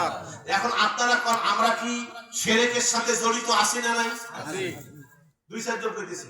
আছে। জেনার সাথে, চুরির সাথে, মিথ্যার সাথে, চগলখড়ি, বেঈমানি, বাটপারি, মা কথা কয় না, সন্তান হত্যা, আছি না? আছে। কম বেশি আদম থেকে আমি নজরুল তক সবে পাপের ছুরিকে পূর্ণ করেছি জবে। সবাই আমরা কম বেশি গুনাহগার। এখন গুনাহ মুসলমানের করবার পরে কোন মুসলমান যদি এই গুনার উপর স্থির থাকে, এই স্বভাবটা হলো শয়তানের। ঠিক। আর যদি গুনাহ থেকে বের হয়ে আসে, তওবা করে, এই দরজওয়ানে তওবা করদাম শিওয়ায়ে পয়গম্বরি, বান্দা যুবক বান্দা যখন তওবা গুনাহ থেকে তওবা করে, তার এই তওবা করাটা নবীদের চরিত্রের সমান হয়। সুবহানাল্লাহ। এখন আপনারা কোন আমরা যে গুনাহ করতেছি, তওবা করা উচিত না উচিত না? উচিত। তাহলে তওবা করতে গেলে প্রথম সাক্ষ্য দিতে হবে কিসের? লা ইলাহা ইল্লাল্লাহ। বাস এই পর্যন্ত থামেন, আমি আবার বুখারী শরীফে ফিরে আসবো। তার আগে আমি একটা আয়াত আপনাদের সামনে তেলাওয়াত করেছি, এটার একটু আলোচনায় সামনে টেনে আনি, তাহলে কষ্ট হবে না। আপনারা সবাই আমার সাথে বলেন, আউযু বিল্লাহি মিনাশ সবাই পড়েন নাই বা গলাটা ছেড়ে দিয়ে পড়েন। আউযু বিল্লাহি মিনাশ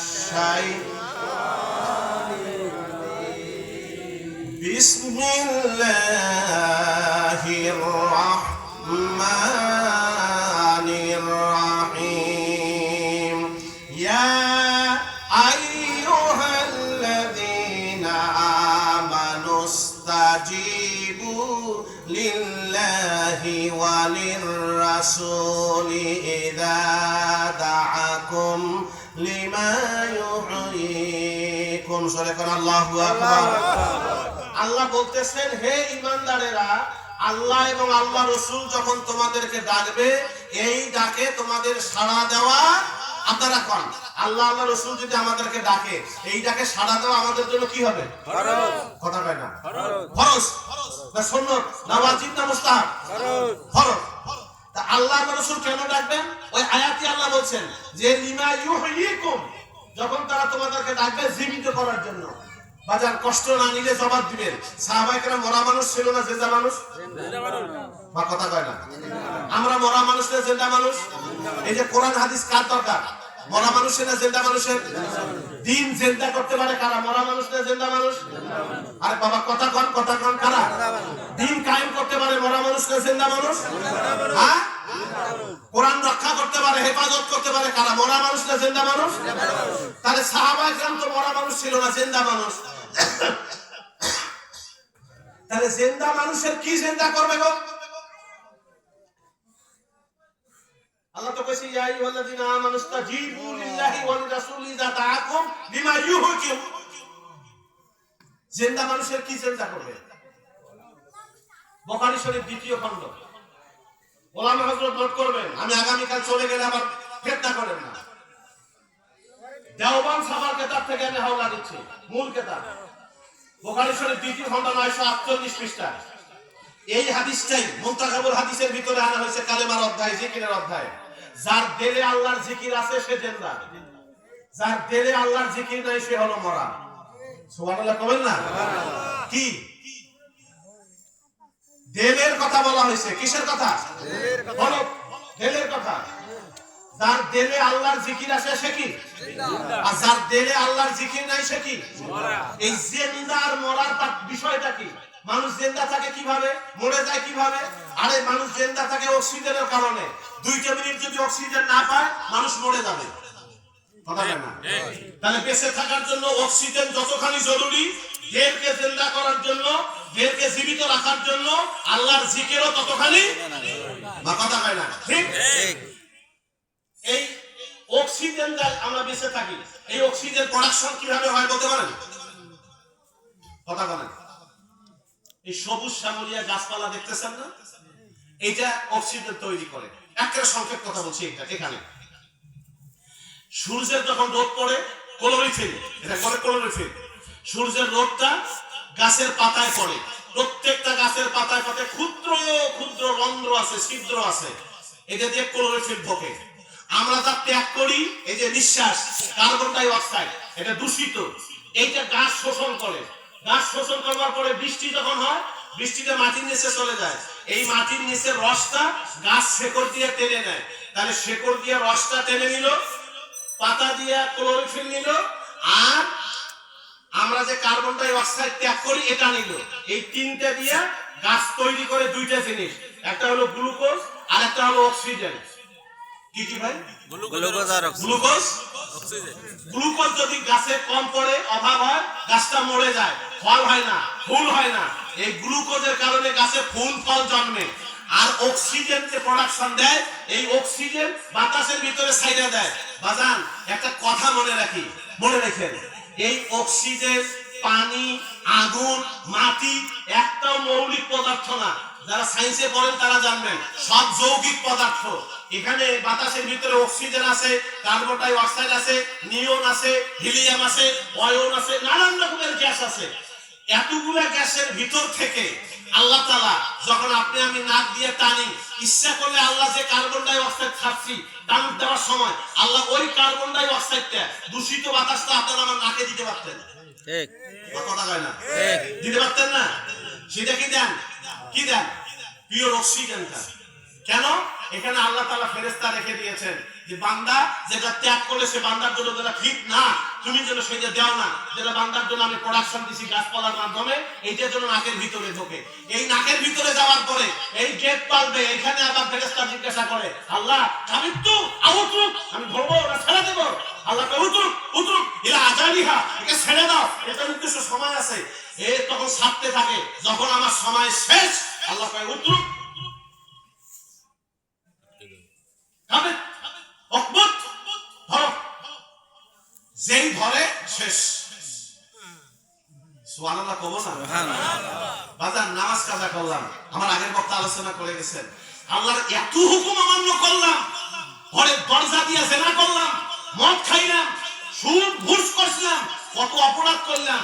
এত অপরাধের পাপের দরিয়ায় ডুবন্ত আমার মতো একটা মানুষকে আল্লাহ জীবিত রাখার জন্য ভেন্টিলেটর দিয়া, দরজার ফাঁক দিয়া, ঘরের দরজার ফাঁক দিয়ে, কি বলে, ছিদ্র দিয়া আপনাকে আমাকে বেঁচে থাকার উপাদান অক্সিজেন দিচ্ছেন কে?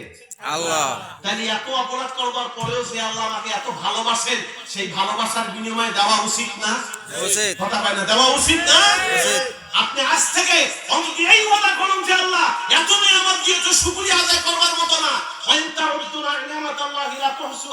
আল্লাহ আমি আজকে একটা আলোচনা করলাম, একটা আমি কথা তোমাকে অন্তরে অন্তরে নিয়ত করলাম, আমি ওয়াদাবদ্ধ হইলাম, এই তোমার জান্নাতের বাগানে বসে আলেম ওলামা জাকিরিন শাকিরিন মুসলমান ইমানদার ভাইদের কাছে সামনে আল্লাহ আমি ওয়াদা করলাম বাকি জীবনে কোনোদিন নামাজ কাজা করব না। এই ওয়াদাটা কারা করতে পারি? ইনশাআল্লাহ। নারায়ে তাকবীর, আল্লাহু আকবার। হাত নামান, আল্লাহ কবুল করুন, আল্লাহুম্মা আমিন। বাজার এবার বলেন, তাহলে অক্সিজেন আমাদের বেঁচে থাকার উপাদান, মূল বস্তু, কথা বল ঠিক না? তাহলে অন্তরের অক্সিজেন কি বলছেন? জিকির। জোরে কান, কি জিকির? এই কারণে দেখেন আল্লাহ তাআলা বলছেন কি সুন্দর, আলাম তারা কাইফা দারাবাল্লাহু মাসালান কালিমাতান তাইয়িবাতান কাশাজারাতিন তাইয়িবাতিন আসলুহা সাবিতুন ওয়া ফারউহা ফিস সামাই। আল্লাহু আকবার। তোমরা কি দেখো না আমি তোমাদের সামনে কত সুন্দর উদাহরণ দিয়েছি, এক্সাম্পল দিয়েছি, মিসাল দিয়েছি। কেন? কিসের মিসাল?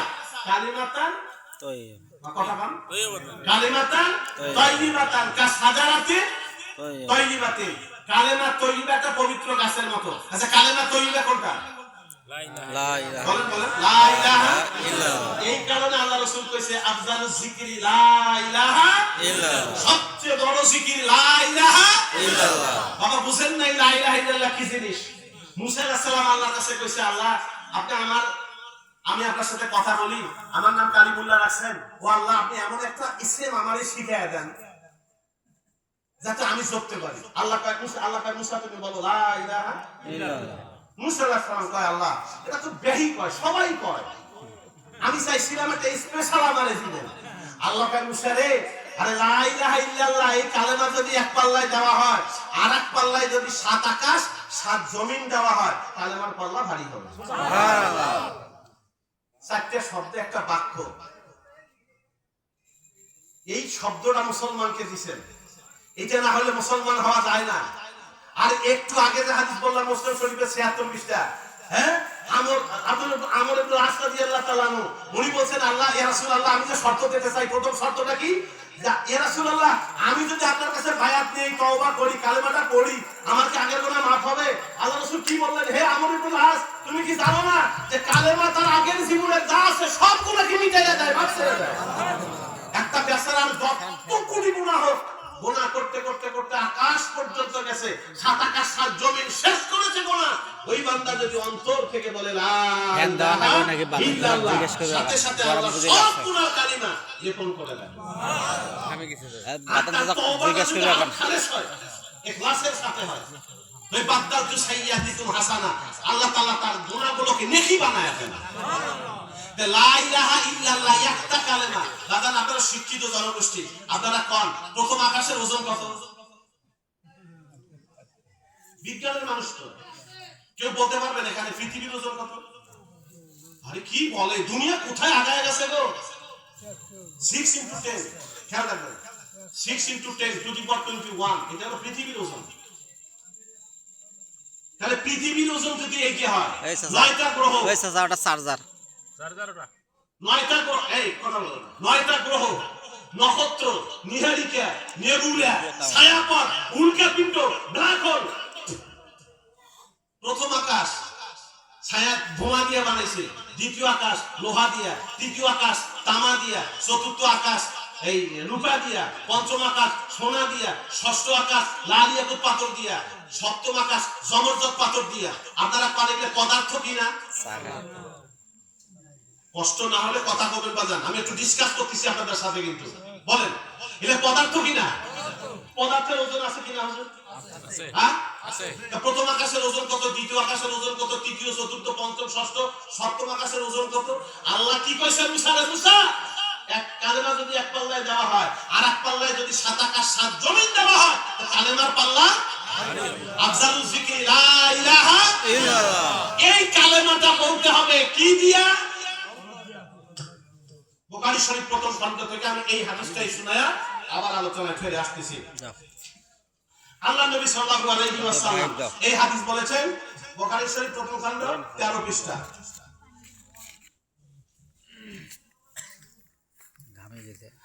আমি আপনাদের জিজ্ঞাসা করতে চাই,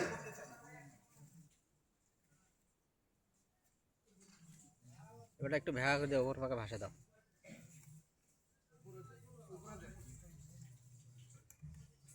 20 পৃষ্ঠা, প্রথম খণ্ড 20 পৃষ্ঠা। বাবা বসো, একটা তাকবীর দিবেন, একটা তাকবীর দিবেন, আল্লাহ তাকবীর, আকাব্বিরহু তাকবীরা, নারায়ে তাকবীর, আল্লাহু আকবার। সবচেয়ে বড় কে? আল্লাহ। আযানে কাকে বড় বলা হয়? আল্লাহ। আল্লাহ। নামাজে কাকে বড় বলা হয়? আল্লাহ। যুদ্ধের ময়দানে সাহাবায়ে কেরাম কার তাকবীর দিতেন? আল্লাহ তাকবীর। ধান কাটার সময় কি বলি? বিসমিল্লাহি আল্লাহু আকবার। গরু জবাই করার সময় কি বলি? আল্লাহু আকবার। মুসলমানের হর হালতে প্রত্যেক কাজেই হলো আকাব্বিরহু তাকবীরা, তার বড়ত্ব। এইজন্য বলছি একবার তাকবীর দেই, নারায়ে তাকবীর, আল্লাহু আকবার। এই কালেমা যে কলব থেকে বলতে হবে, আজকের উলামা হযরতরা এটা জানেন না, বলেন না, খালি বলেন কালেমা বলো, মান ক্বালা লা ইলাহা ইল্লাল্লাহ ফাদাখালাল জান্নাহ, কালেমা বলো লা ইলাহা ইল্লাল্লাহ জান্নাত চলে যাও। আরে কালেমা বললেই যদি জান্নাত যাওয়া যায়, তো নরেশ চন্দ্রও তো কালেমা করতে পারে, ঠিক মা কথা কয় না? পারে না? হিন্দুরা পারে না? অনেক হিন্দু কবিরাজ আছে, একজন ছোটখাটো ইমামের মতো ওয়াজ সুরে কেরাত জানে, এই যে এই ফু করা নাকি কবিরাজি করা নাকি অসংখ্য সুরে কেরাত দুইবার মুখস্থ। আমি অনেক কবিরাজ হিন্দু কবিরাজ দেখছি, সূরা বাকারা শেষের 2 আয়াত মুখস্থ, কি সুন্দর করে, আয়াতুল কুরসি মুখস্থ, সূরা হাসর মুখস্থ, আরবের ভিত্তি 33 আয়াত তারবিয়ার মুখস্থ, আর সূরা নাস, সূরা ফালাক, সূরা ইখলাস, এরা সব মুখস্থ। কবিরাজি করা লাগে। এখন এগুলা যদি করে সে কি মুসলমান? না। আপনারা একজন হিন্দুকে কামলা নেবেন,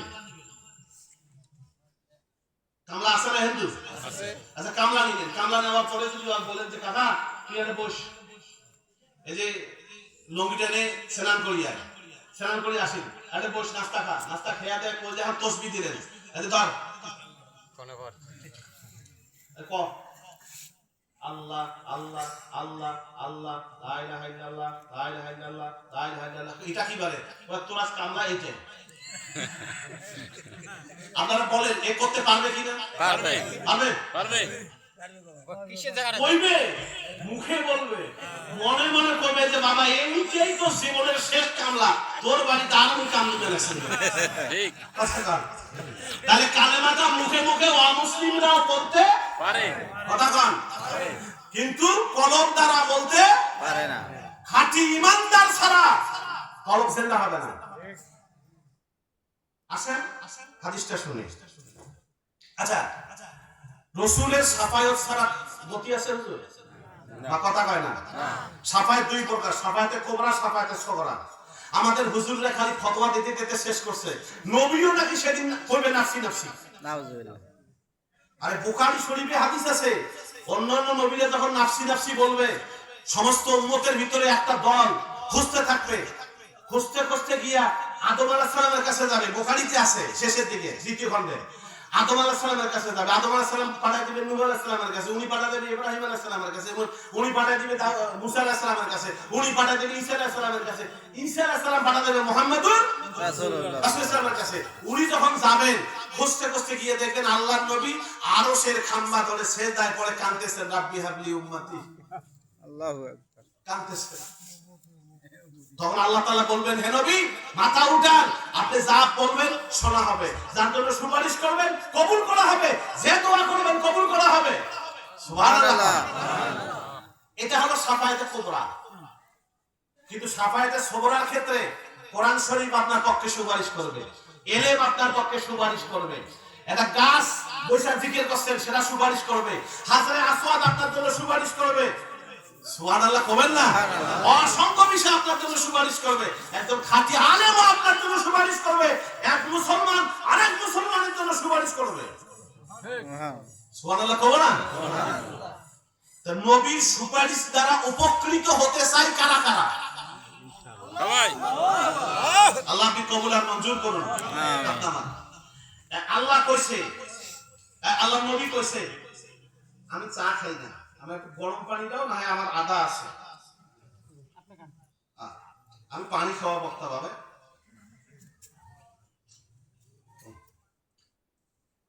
বুখারী শরীফ প্রথম খণ্ড 20 পৃষ্ঠা, ওলামা হযরত দরদ করবেন।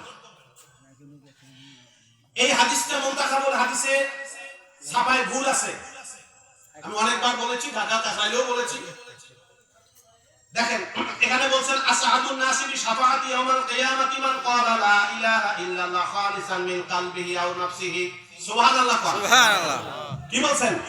আসআদুন নাসি বিশাফাআতি ইয়াউমাল কিয়ামাতি, কিয়ামতের দিন আমার শাফাআত দ্বারা সবচেয়ে বেশি উপকৃত হবে ওই সব মানুষ মান ক্বালা লা ইলাহা ইল্লাল্লাহ খালিসান মিন কলবিহি আও নাফসিহি, যে কলব থেকে এবং নফস অথবা নফস থেকে বলবে লা ইলাহা ইল্লাল্লাহ, এই বলাটা খালেস ভাবে যদি হয় সে আল্লাহর নবীর সুপারিশ দ্বারা উপকৃত হবে। সুবহানাল্লাহ। আলেম ওলামা যারা জ্ঞানী মানুষ আপনারা বলেন, আমি আপনাদের জিজ্ঞাসা করি, কেবাজান আল্লাহর নবীর সুপারিশ যদি দ্বারা উপকৃত হতে চাই তাহলে কালেমাটা বলতে হবে কি দিয়া? কলব দ্বারা। বলে কোন কি দ্বারা? আও নাফসিহি, অথবা নফস দ্বারা। আমি আপনাদের জিজ্ঞাসা করি, আপনার কলব কি লা ইলাহা ইল্লাল্লাহ কয়?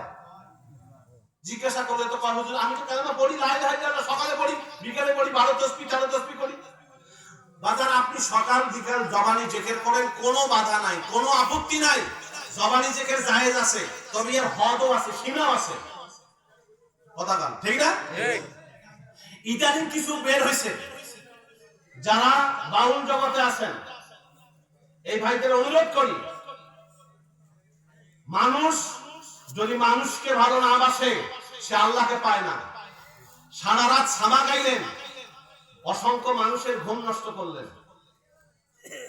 কথা কয় না? অসংখ্য মানুষের আগেরকার দিনে কোরআনে সবিনা হইতো জানেন, আমিও সবিনা যাইতাম, সারা রাত ছবি না আইসার পরে শুরু হয়েছে মাইক দিয়ে দাও আউযুবিল্লাহি মিনাশ শাইতানির বিসমিল্লাহির রহমানির রহিম সারা রাত ফজরের আগে কোরআন শরীফ খতম করা শেষ। এটা এখন হয় কেন? বন্ধ হয়ে গেছে। আপনি যতই কোরআন তেলাওয়াত করেন তার চাইতে একটা মানুষের আর যদি সে গুনাহগার হয় তার ঘুমের মর্যাদা আল্লাহর কাছে অনেক বেশি। কথা কান ঠিক না?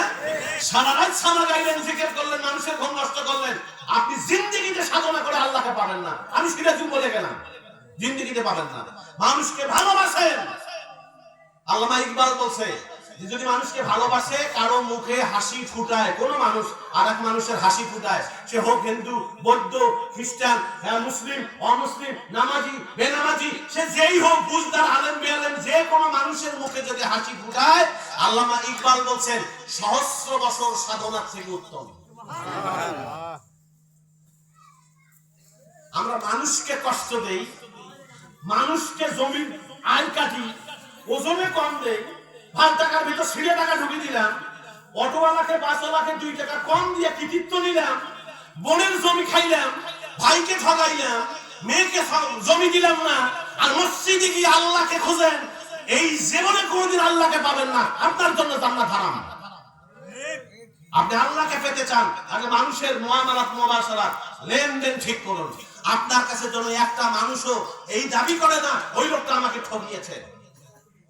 ইমানদার যারা তারা ঠকায় না, ঠকে। কষ্ট পাচ্ছেন? তাহলে লা ইলাহা ইল্লাল্লাহ বলতে হবে কি দিয়া? আস্তে কর, এবার আপনারা কর। আমি কিন্তু বাজান কাউকে দুঃখ দেওয়ার জন্য কথা বলি না, আমি যুক্তির কথা বলি। এই যে মসজিদ, ফজরের নামাজ তো নাই, যে কয়জন আসে হয় আলহামদুলিল্লাহ।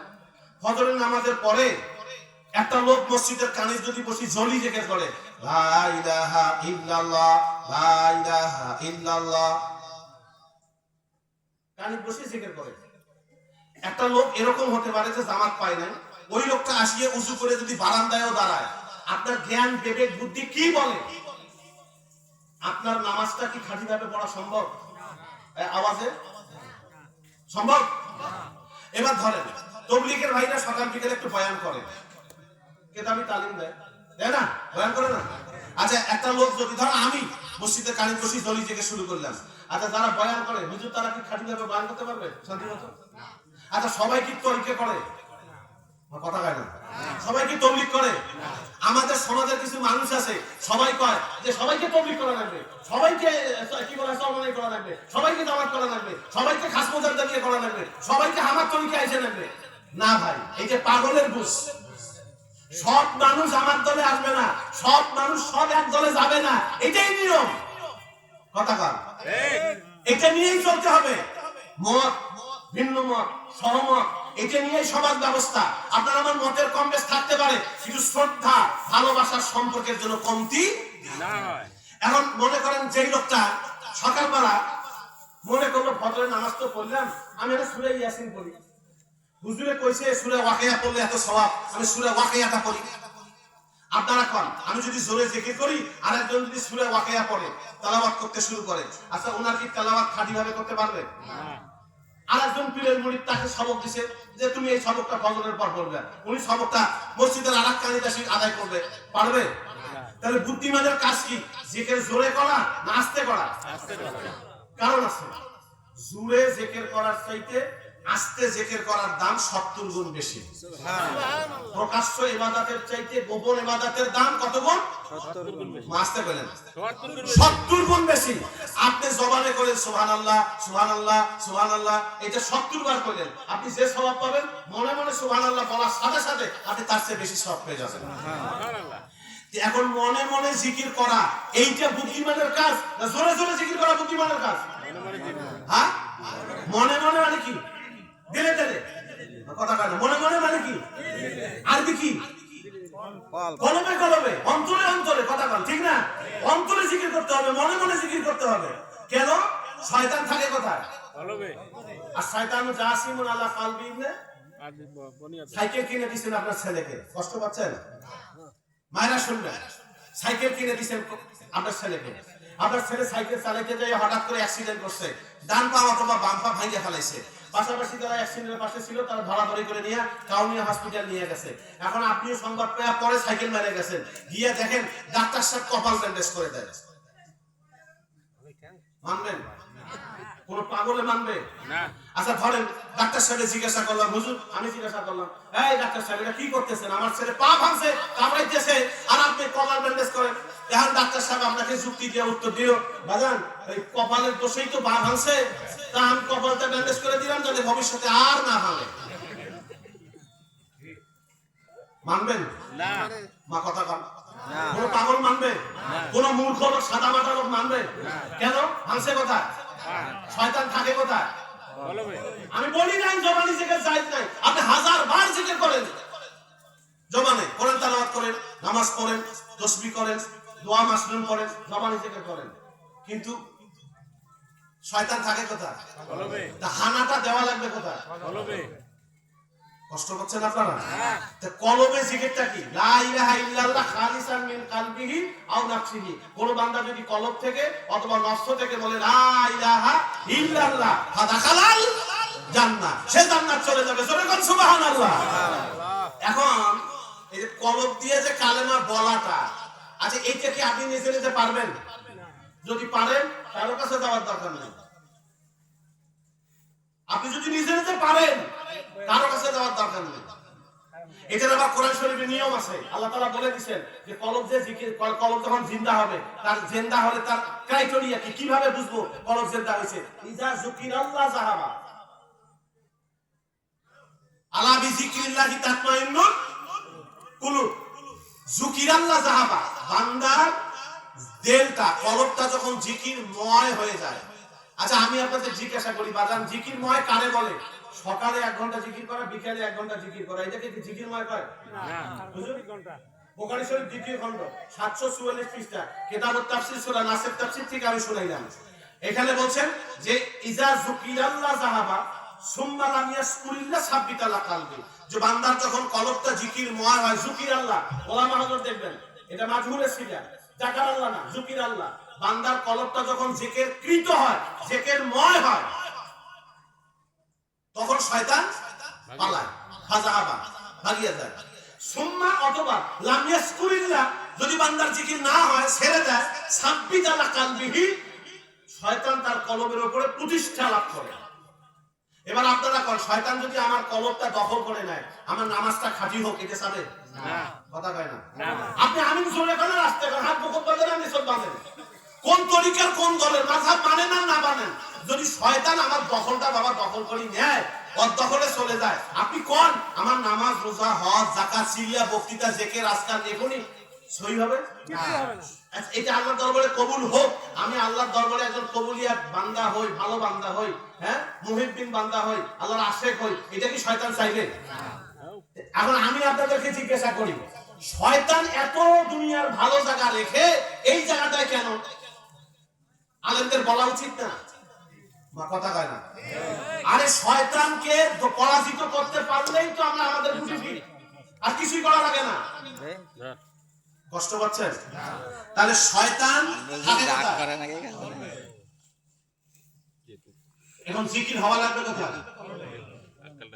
বাজান যদি কলবে জিকির থাকে আপনি জিন্দা, যদি কলবে জিকির না থাকে আপনি। আপনাদের এদিকে পুকুর খনন হয়, আমাদের এদিকেও পুকুর খনন হয়। গামলা নিয়ে পুকুর খনন হচ্ছিল, খনন করতে করতে করতে করতে কোদাল দিয়ে হঠাৎ করে খাড়াস করে উঠছে। যার পুকুরওয়ালা দেওয়ানি উনি উপরে বসা আছে, আর এখন খাড়াস করে উঠছে। একই ভাই নজরুল বলে খারাপ করে বলি কি ওই নয় চাচা নয় ঢাকি ফুয়া লাগছে, বাইর কর নাও কি বাইর করে দেখে টাকার লোটা। আগে তো টাকা থুইতো মাটি ওই লোটা দিয়া, এটা জানেন তো আপনারা। এখনো অনেক সময় পুকুরে পাওয়া যায়, এই সাইডে অনেক সময় এরকম প্রত্নতত্ত্ব বা আগের সম্পদ পাওয়া যায়। এই যখন টাকার লোটাটা পাইছে, দেওয়ানির বেটা নিয়ে গেছে, চোরে মনে মনে ভাবছে, কামলায় ভাবছে কেন টাকাটা পাইলাম আমি, চাচা মুখ 2টা টাকাও দিলে না, সবগুলোই নিয়ে গেল। ঠিক আছে, মানে চোরের সাথে লাইন করছে যে এই চাচার বাড়ি চুরি করা না, চাচার বাড়িতে এই সম্পদ আছে, মুই নিজে এটা পাসলুম, চাচা মুখকে জোর করে নিয়ে গেছে। চোরে বাড়িতে গিয়া একটা সংকেত দেয় লোকটা জায়গায় আছে না মরিয়া গেছে, মানে ঘুমাইছে কোনটা, যদি ঘুমাইছে তাহলে চুরি করবে যায়, শীত কাটে বা ঘরের মুখা কাটে, কোনা মানে কোনা কাটে, আর যদি দেখে মানে জাগিয়ে আছে তাহলে আর যায় না। তো ওই সুরে যায় একটা যেই সংকেত দিছে, ওই দেওয়ানির বেটা চোর আবার চলে গেছে, আধা ঘন্টা 1 ঘন্টা পর আবার আসছে, আবার ওই আবার চলে গেছে। আচ্ছা এইভাবে যদি চাচা সারা রাত কাছে মানে জাগি থাকে, চোরের বাবার কাটা মাসে ওটা চুরি করে না আপনারা কন? আপনাদের বুঝের কষ্ট হচ্ছে? তো শয়তান যদি আমার দেলে যদি জিন্দা থাকে, জিকির থাকে, ফাইজা জাকারাল্লাহ সাহাবা, ফাইজা জাকারাল্লাহ খানাসা, ফাইজা গাফালা ওয়াসওয়াসা, বান্দা যখন জিকির করে তখন শয়তান ভাগে, বান্দা যখন জিকির ছেড়ে দেয় তখন শয়তান আবার আসে। তাহলে বুঝা গেল শয়তান জিকিরকেই ভয় করে, নামাজ রোজা হজ যাকাতকে ভয় করে না।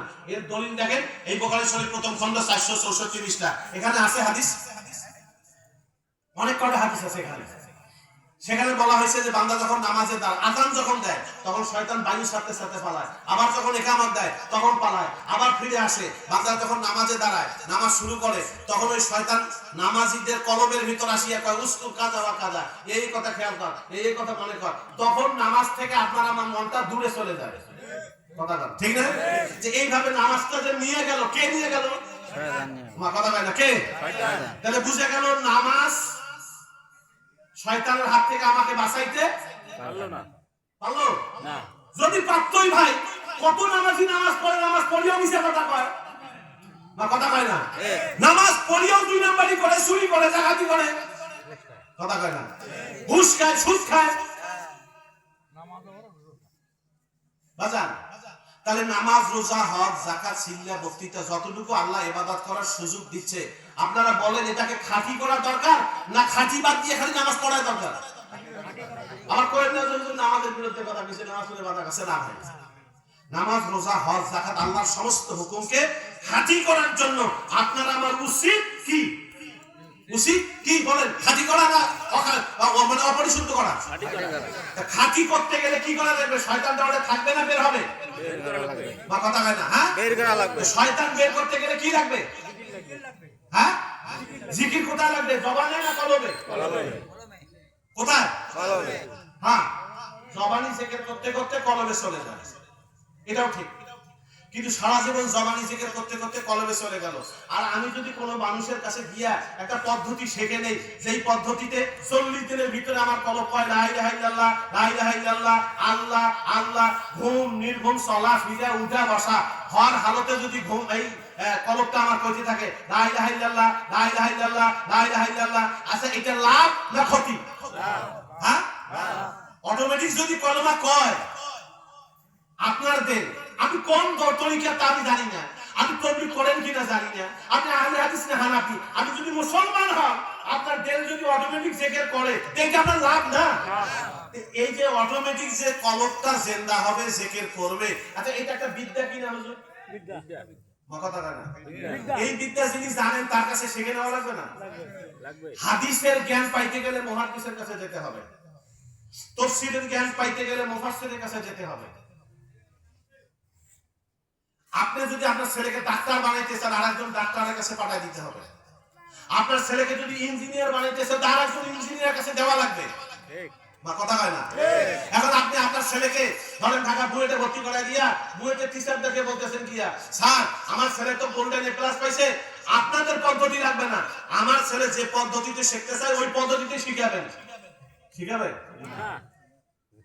ইঞ্জিনিয়ার ঢাকার বুয়েটের টিচাররা প্রফেসররা আপনার আমার পদ্ধতিতে শিখাবে না, উনি জানে কোন ছাত্র কিভাবে পড়াইলে বুঝবে। কথা কয় না?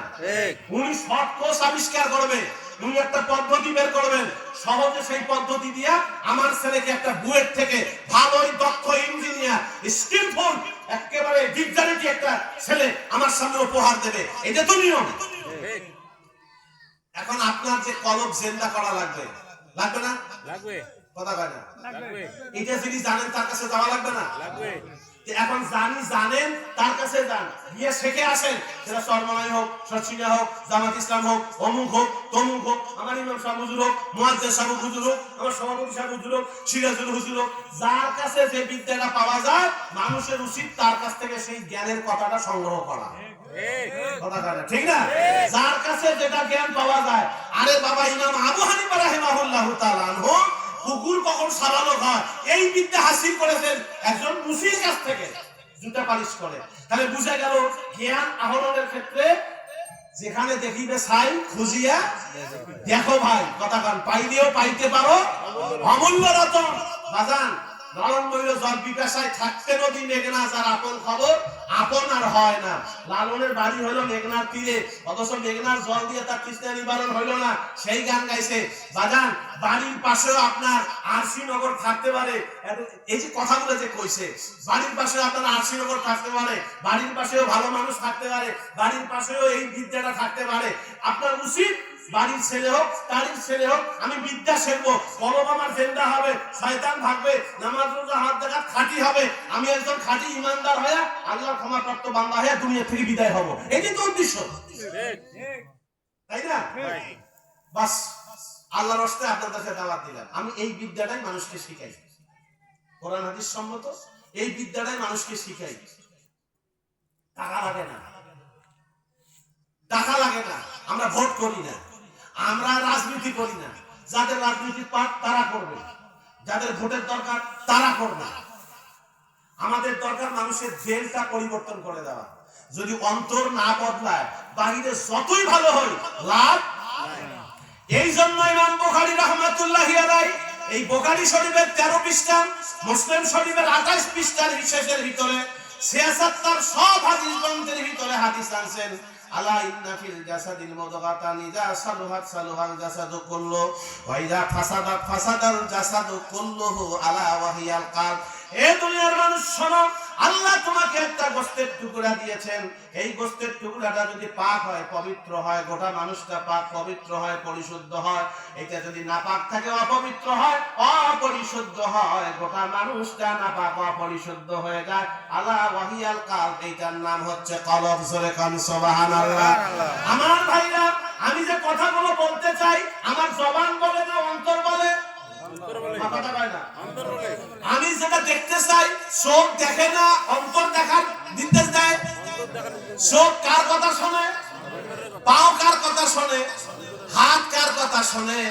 আপনার বুদ্ধি কার কথা শোনে?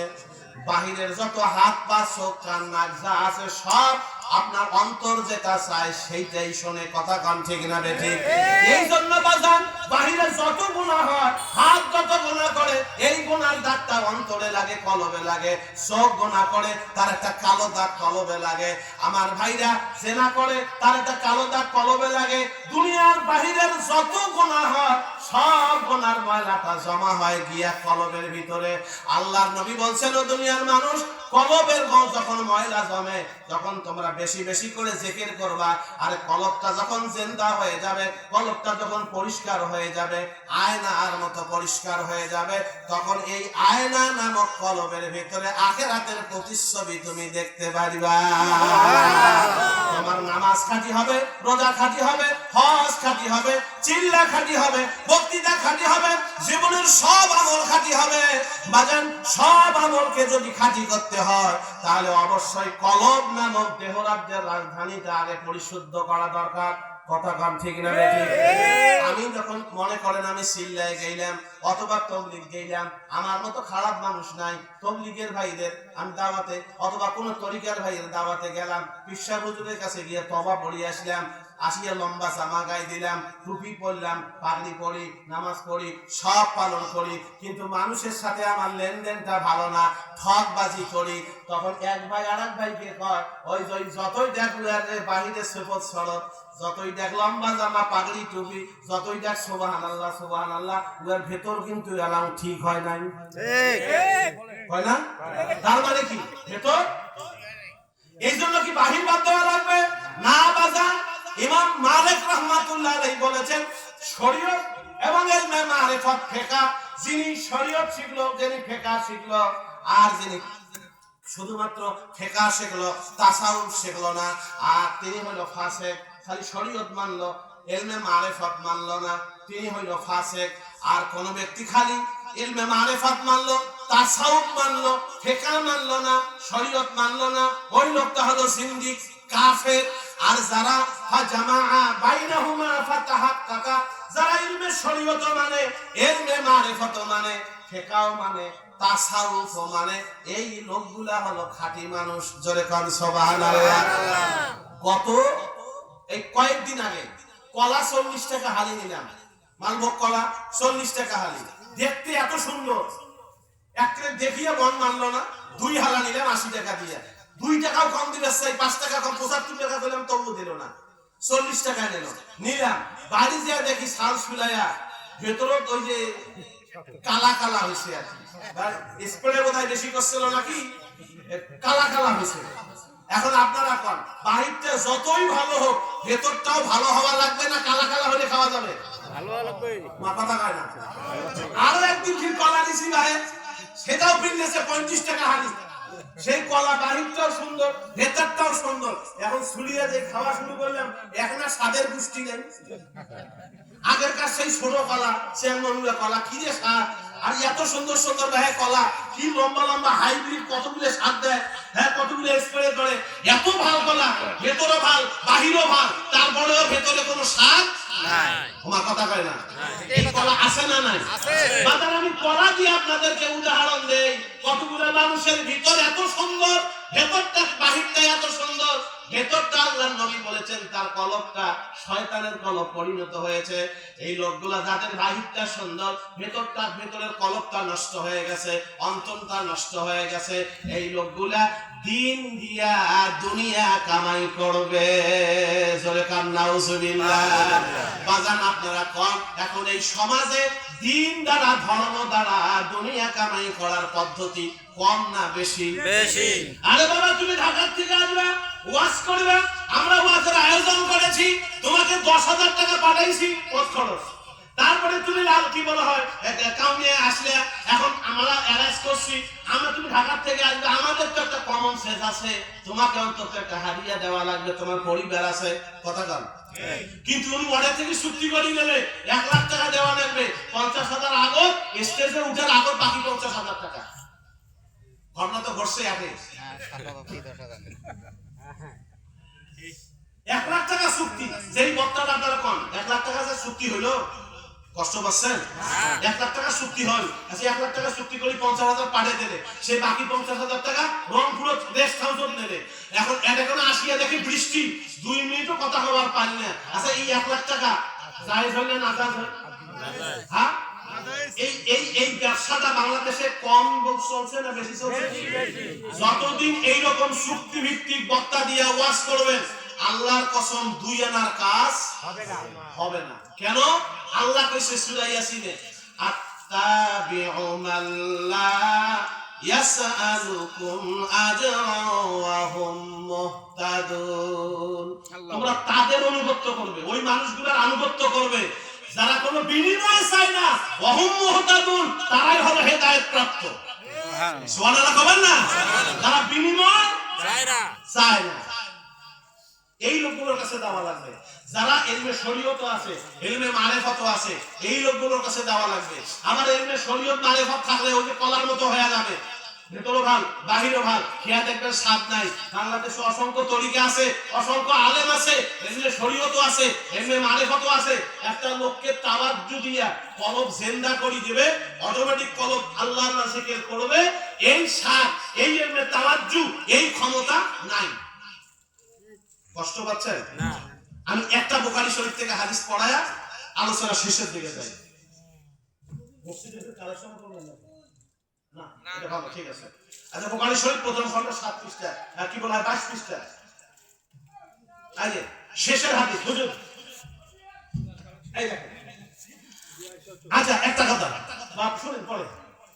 আবু হুরায়রা রাদিয়াল্লাহু তাআলা সবচেয়ে বেশি হাদিস বয়ান করছেন। উনি মুসলমান হইছেন 7ম হিজরিতে। নবীর জীবনে পাইছেন 3 বছর বা 2.5 বছর। আপনারা আমাকে খেয়াল করেন, সবচেয়ে হাদিস বয়ান বেশি করছে কে? আবু হুরায়রা মুসলমান হয়েছেন কখন? 7ম হিজরি। আল্লাহর নবী জীবনী পাইছে মাত্র 2.5 থেকে 3 বছর। সবচেয়ে বেশি হাদিস বয়ান করলেন কিভাবে? এই যে দেখেন, এটা 22 পৃষ্ঠার শেষের হাদিস বুখারী শরীফের। উনি এসে বলতেছেন, ইয়া রাসূলুল্লাহ, কুলতু ইয়া রাসূলুল্লাহ ইন্নী আসমাউ মিনকা হাদিসান কাসীরা আনসাহু। হে আল্লাহর রাসূল, আমি আপনার কাছ থেকে অনেক হাদিস শুনি, কিন্তু সব ভুলে যাই। কি সব ভুলে যাই? রাসূল সাল্লাল্লাহু আলাইহি ওয়াসাল্লাম বললেন, ক্বালা উবসুত রিদাকা। রাসূল বললেন, তুমি তোমার চাদরটা বিছাও। ফাবাসাততা, তিনি তার চাদরটা বিছাইলেন। আল্লাহর নবী এইভাবে কিছু দেওয়ার মতো, এইভাবে কিছু দেওয়ার মতো দিলেন, চাদরে দিলেন, দিয়ে বললেন, চাদরটা তোমার বুকে লাগাও। আবু হুরায়রা রাদিয়াল্লাহু তাআলা আনহু বলছেন, দেখেন শেষে এই হাদিস বলছেন যে ফামা নাসিতু শাইয়া বাদা।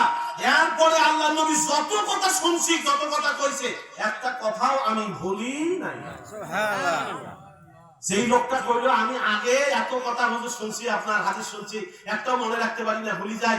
আর কি দেওয়ার মতো করে দিলেন, এখন কয় আমি এরপরে একটা কথাও ভুলি নাই। এটা হলো ইলমে তাওয়াজ্জুহ। সুবহানাল্লাহ। সুবহানাল্লাহ বলবো না ভাই? এটা কি ইলমে তাওয়াজ্জুহ? ভুলি ভুলি হাদিস রয়েছে। সুতরাং সবার কাছে যাওয়া যাবে না যারা বিনিময় চায় না। তারপরে কি বলে, যারা চুক্তি ভিত্তিক আলোচনা করে না, ওয়াজ করে না, টাকা নেয় না, উজরত নেয় না। আর কি ওলা তুতিমানা গফালনা কালবাহু আনসিকিনা, তোমরা তাদের আনুগত্য করবে না, তার কথা শুনবে না, ওয়াজ শুনবে না, যার কলব আমি আল্লাহর জিকির থেকে গাফেল। কেন? ওই যার দিলে জিকির নাই সে কি মরা? মরা মানুষ কোন মানুষের হেদায়েত দিতে পারে না, মরা মানুষ কোন মানুষের উপকার করতে পারে না। এই জন্য বলছেন, যার দিলে আল্লাহর জিকির নাই, তোমরা তার কাছে যাবে না, তার কথা শুনবে না। তাহলে যেতে হবে যার দিল জিন্দা, নিজে জিন্দা, আর একজনের দিলকে জিন্দা করে দিতে পারে। নিজের কাছে বিদ্যা আছে, আর একজনকে শিখাইতে পারে। নিজের কাছে ইঞ্জিনিয়ারিং বিদ্যা আছে, আর একজনকে ইঞ্জিনিয়ার বানাইতে পারে। নিজের কাছে ডাক্তারি বিদ্যা আছে, আর একজনকে ডাক্তারি বানাইতে পারে, ডাক্তার বানাইতে পারে। এমন লোকের কাছে যাওয়া উচিত। কথা জানো বাজার? আর কথা না, সর্বশেষ এই নারীদের জন্য একটা কথা বলি, আমি শেষ করতেছি। আমার মা বোনরা যেহেতু আসছে অনেক,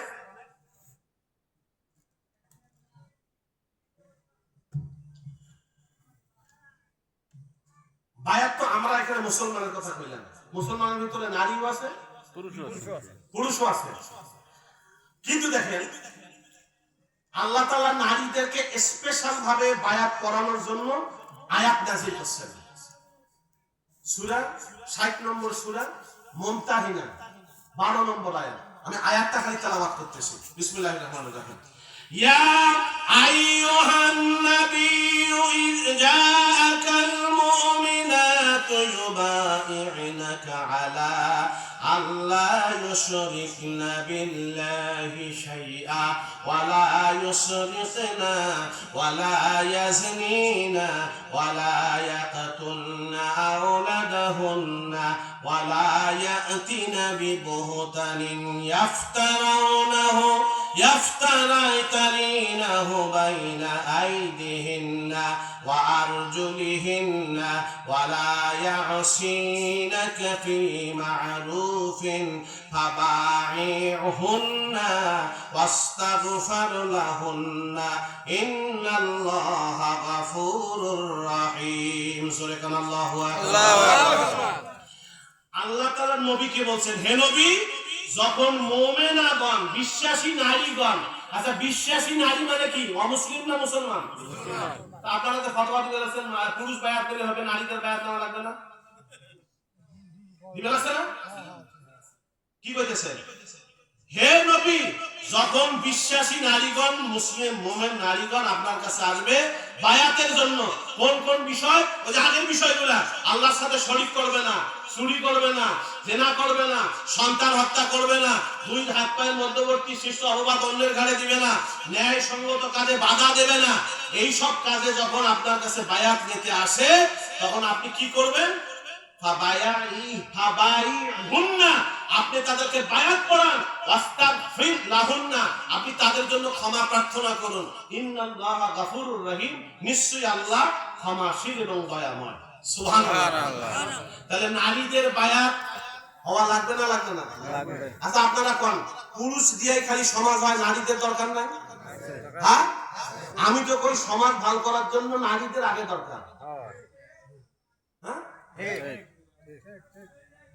আরে নারী যদি একটা খেয়াল করেন অধিক বাংলাদেশে এখন দেখেন এই যে পরকীয়া বাড়তেছে কেন জানেন? স্বামী স্ত্রীর মিল নাই।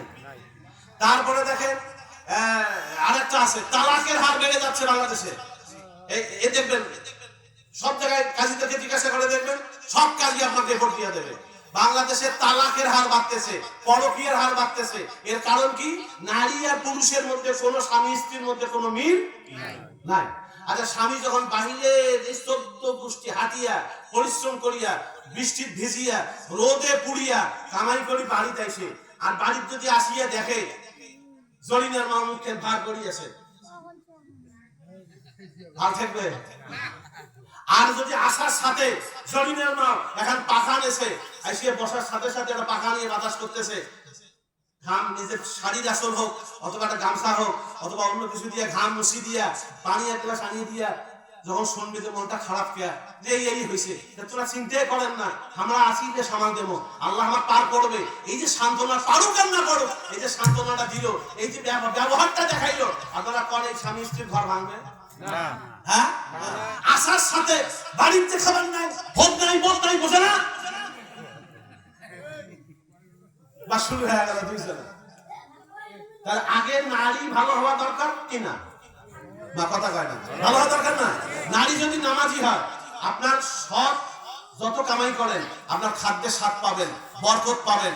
আল্লামা ইকবাল বলছে, এবং এই যে গল্পের গুলিস্তার ভিতরে শেখ সাদিও লেখছে, যে বাড়িতে নারীদের গলার আওয়াজটা উঁচে হয়, মানে পুরুষের চাইতে উঁচে হয়, আল্লাহ তাআলা শান্তির বাতাসটা ওই বাড়িতে নিচু করে দেয়। এলাকন আমার বাড়ি, আপনার বাড়ি থেকে আপনি হিসাব করেন, আমাদের বাড়িতে নারীদের গলার আওয়াজ কম না বেশি? ওই কারণ সিলে গেছে থেকে শুনে যায়। আমি কি কয় কি হইছে আমার বাড়ি? কথা কয় না, ঠিক না? এখন নারীদের গলার আওয়াজ ছোট করতে গেলে ধর্মের বুঝ দিতে হবে, জ্ঞান থাকা লাগবে, বায়াত নেওয়া লাগবে। বায়াত নিয়ে যখন জিকির করবে দিলটা নরম হবে। যার দিলে জিকির থাকে তার দিলটা নরম হয়, আর নরম দিলে আল্লাহ হেদায়েতের নূর ঢাইয়া দেয়, আল্লাহ দোয়া তার কবুল করে, রুজি রোজগারে বরকত দেয়, জবানে স্বাদ দেয়। এই আখিরি জামানায় জবানে স্বাদ নাই। অসংখ্য হাদিস আছে কিয়ামতের আলামতের ভিতরে যে জবানে স্বাদ উঠে যাবে, তারপরে কোরআন শরীফ উঠে নিয়ে যাবে, নারীদের সংখ্যা বেশি হবে, এরকম অসংখ্য বিষয় আছে। তো এই স্বাদ উঠে যাবে কিভাবে? এই যে এইভাবে স্বাদ উঠে যাবে ভাই। জিকির আজকার উঠে গেছে, তারপরে নামাজ উঠে গেছে, পর্দা উঠে গেছে। শেষ কথা কই, মা বোনেরা শোনেন, আপনারাও শোনেন, পেঁয়াজ ছাড়া গোস্ত পাক হয়? কষ্ট হচ্ছে, দেরি হইতেছে। আচ্ছা ধরেন আগামীকালকে আপনার বেটির বিয়ে অনুষ্ঠান করছেন, 50 কেজি গোস্ত পাকাইবেন। এখন 50 কেজি গোস্তের ভিতরে 10 কেজি দেশে বাবুর্চি দেশে 10 কেজি পেঁয়াজ। এখন কালকে তো সকালবেলা কেমন করে কি করবে? পেঁয়াজটা সুলিত হইবে। এই পেঁয়াজটা যদি সুলিত হয়, পরের দিন কি ওই পেঁয়াজ দিয়ে পাক করা যাবে? জিজ্ঞাসা করছেন বাবুর্চি, আপনারা কি মনে করেন পাক করা যাবে? এই এই চামড়া কোনা কি শালকোনা পাতলা না মোটা? পাতলা। এখন আছে চামড়া, এইটা সুলি তৈলে পরের দিন ওই পেঁয়াজটা নষ্ট হয়ে যায়। ওই পেঁয়াজটা পাক করলে তরকারিটা আমলা আমলা লাগবে। আপনার যত একরে তেজমান মানে ঘোড়া কি বলা হয় গরু জবাই করেন না কেন, ওই গোস্তটা আপনি খাইতে পারবেন না। এটা আমি পাকের সাথে জড়িত, আমি বললাম। এই যে এখন সামান্য একটু পর্দার কারণে গোস্তটা নষ্ট হইল, আর আপনার আমার ছেলে, আপনার আমার মেয়ে, আপনার আমার বউ, আপনার আমার মা, এটা পর্দা ছাড়ার কারণে কি হইল? যত্র তত্র ঘুরি বেড়ায়, যত্র তত্র ইয়ের সাথে মোবাইল করে, ওর সাথে মোবাইল করে। 2 দিন পরে হঠাৎ করে কি হয়েছে? কেমন খুশি করলাম হইতেছে না? বড় দুঃখের বিষয়, গত পরশুদিন দেখলাম আমার বেটাটা ভিডিও পাঠাইলো, এক মুসলমানের মেয়ে 2 বাচ্চা রেখে এক হিন্দুর বাড়িতে যা অনশন করতেছে বিয়ে করা। কষ্টদায়ক। আমরা মুসলমান শেষ হয়ে গেছি বাজান। আমি বলতেছি না আপনার মেয়েকে আপনি পড়ালেখা করাবেন না, আপনার মেয়েকে আপনি মাস্টার বানান, ডাক্তার বানান, ইঞ্জিনিয়ার বানান। আমি তো মনে করি এখন মহিলা ডাক্তার বানানো ঘরে ঘরে জরুরি। কারণ আমার ওয়াইফ যখন অসুস্থ হয়, আমার ওয়াইফের অপারেশন যখন করে, তখন মহিলা ডাক্তার না পাইলে বাধ্য হয়ে পুরুষ ডাক্তারকে দিয়েই করাইতেছে। কথা কয় না? আর যদি আপনার একটা মেয়ে মহিলা ডাক্তার থাকতো, তাহলে আমাকে আমার ওয়াইফকে পুরুষ ডাক্তারের কাছে নিয়ে যাওয়া লাগতো না। কষ্ট পেলেন? অযৌক্তিক কথা। তাহলে আপনার মেয়েকে আপনি ডাক্তার বানান, ইঞ্জিনিয়ার বানান, আপত্তি নাই, খালি একটা কোরআনের শিক্ষাটা আগে দেন, দিনের শিক্ষাটা আগে দেন, শরীয়তটা আগে শিখান, দেলটায় জিকির ধরায় দেন। কেন? যদি দেলে দেলে জিকির করে শয়তান তার কলমে থাকবে না, যত চেহারা করাই রাখো ওয়াসওয়াসা দিতে পারবে না। এখন এই জামানায় হাজারটা নারী আছে, কত মানুষ কোনো ভাঙায় একশোও নড়ে না। ঠিক আর মুসলমানের মেয়ে হিন্দু কইছে ওয়াইরাস চলে গেছে। কেন? জিকির নেই। আব্দুল হক আব্বাসী হুজুরের বেটা এক মাওলানা ছিল, উনি যখন লালমনিরহাটে আসছেন, উনি প্রধান বক্তা, আমি দ্বিতীয় বক্তা। আলোচনা শেষ করিয়ে খাবার বসিয়ে উনি একটা বই দিলেন, ওনার ছেলে লিখছে বইটা, উনি হাদিয়া দিলেন আমাকে, জান্নাতি রমণী। বইটার নাম কি? জান্নাতি রমণী। ওই বইটার ভিতরে উনি লিখছে একটা হাদিস, ইয়া ভান্ডারে কুদ্দির একটা হাদিস আছে, আনিয়া হুজুর ওটা লিখছে, যেই মহিলা জিকির করে আর নিজের ঘর ঝাড়ু দেয় তো আল্লাহ তাআলা তাকে খানায় কাবা ঝাড়ু দেওয়ার সওয়াব দেয়। এখন আপনার স্ত্রী জিকির কর্নেওয়ালা হোক, যদি জিকির দিলটা যদি জিন্দা হয় জিকির করে তো 24 ঘন্টা অটোমেটিক জিকির হবে, ভাত রান্নার স্বাদ পাবেন, ঘর ঝাড়ু দিলে খানায় কাবা সব খালি উনি পাবে না তোমরা পাবে না। ও কথা কয় না? নামাজ পড়বে না, পর্দা থাকবে না। শরীয়ত যখন সব মানবে তখন কিন্তু আপনার ঘরটা জান্নাতের একটা বাগান হবে। আর যদি আপনি শয়তানকে বাড়ির ডাকিয়া জায়গা দেন, আপনি হন আপনার বেডি সেবা হয় ঝগড়াতে, বেড়া তো মোবাইল নিয়ে থাকবে। কথা বল। এই মোবাইল, টেলিভিশন, গাঁজা শেষ হয়ে গেল যুবক বাবা, শেষ হয়ে গেলেন। আর বোধহয় সামনে সমাজ রক্ষা করা যাচ্ছে না। আমি সেদিন রাজনীতিবিদদেরকে হুঁশিয়ারি দিছি, দুলু ভাই ডাকছিল আলেমদেরকে। আগে আগে আমি ওলামা দলের জেলা সেক্রেটারি ছিলাম, 2003 সালে রাজনীতি ছাড়ছি, 2003 সালে রাজনীতি ছাড়ছি, কিন্তু ওই লোকটার সাথে হৃদ্যতা আছে। আলেম ওলামাদের নিয়ে বসছে, তো ওই মৌলানার দেখা না গেছি, আমি সেদিনও বসি। বাংলাদেশের রাজনীতিবিদ যারাই আসুক দেশ ধ্বংসের দিকে যাচ্ছে, ফিরেইতে পারবেন না। আর একটা ফিলিস্তিন বাংলাদেশ হবে, বাংলাদেশ আর একটা ফিলিস্তিন হবে।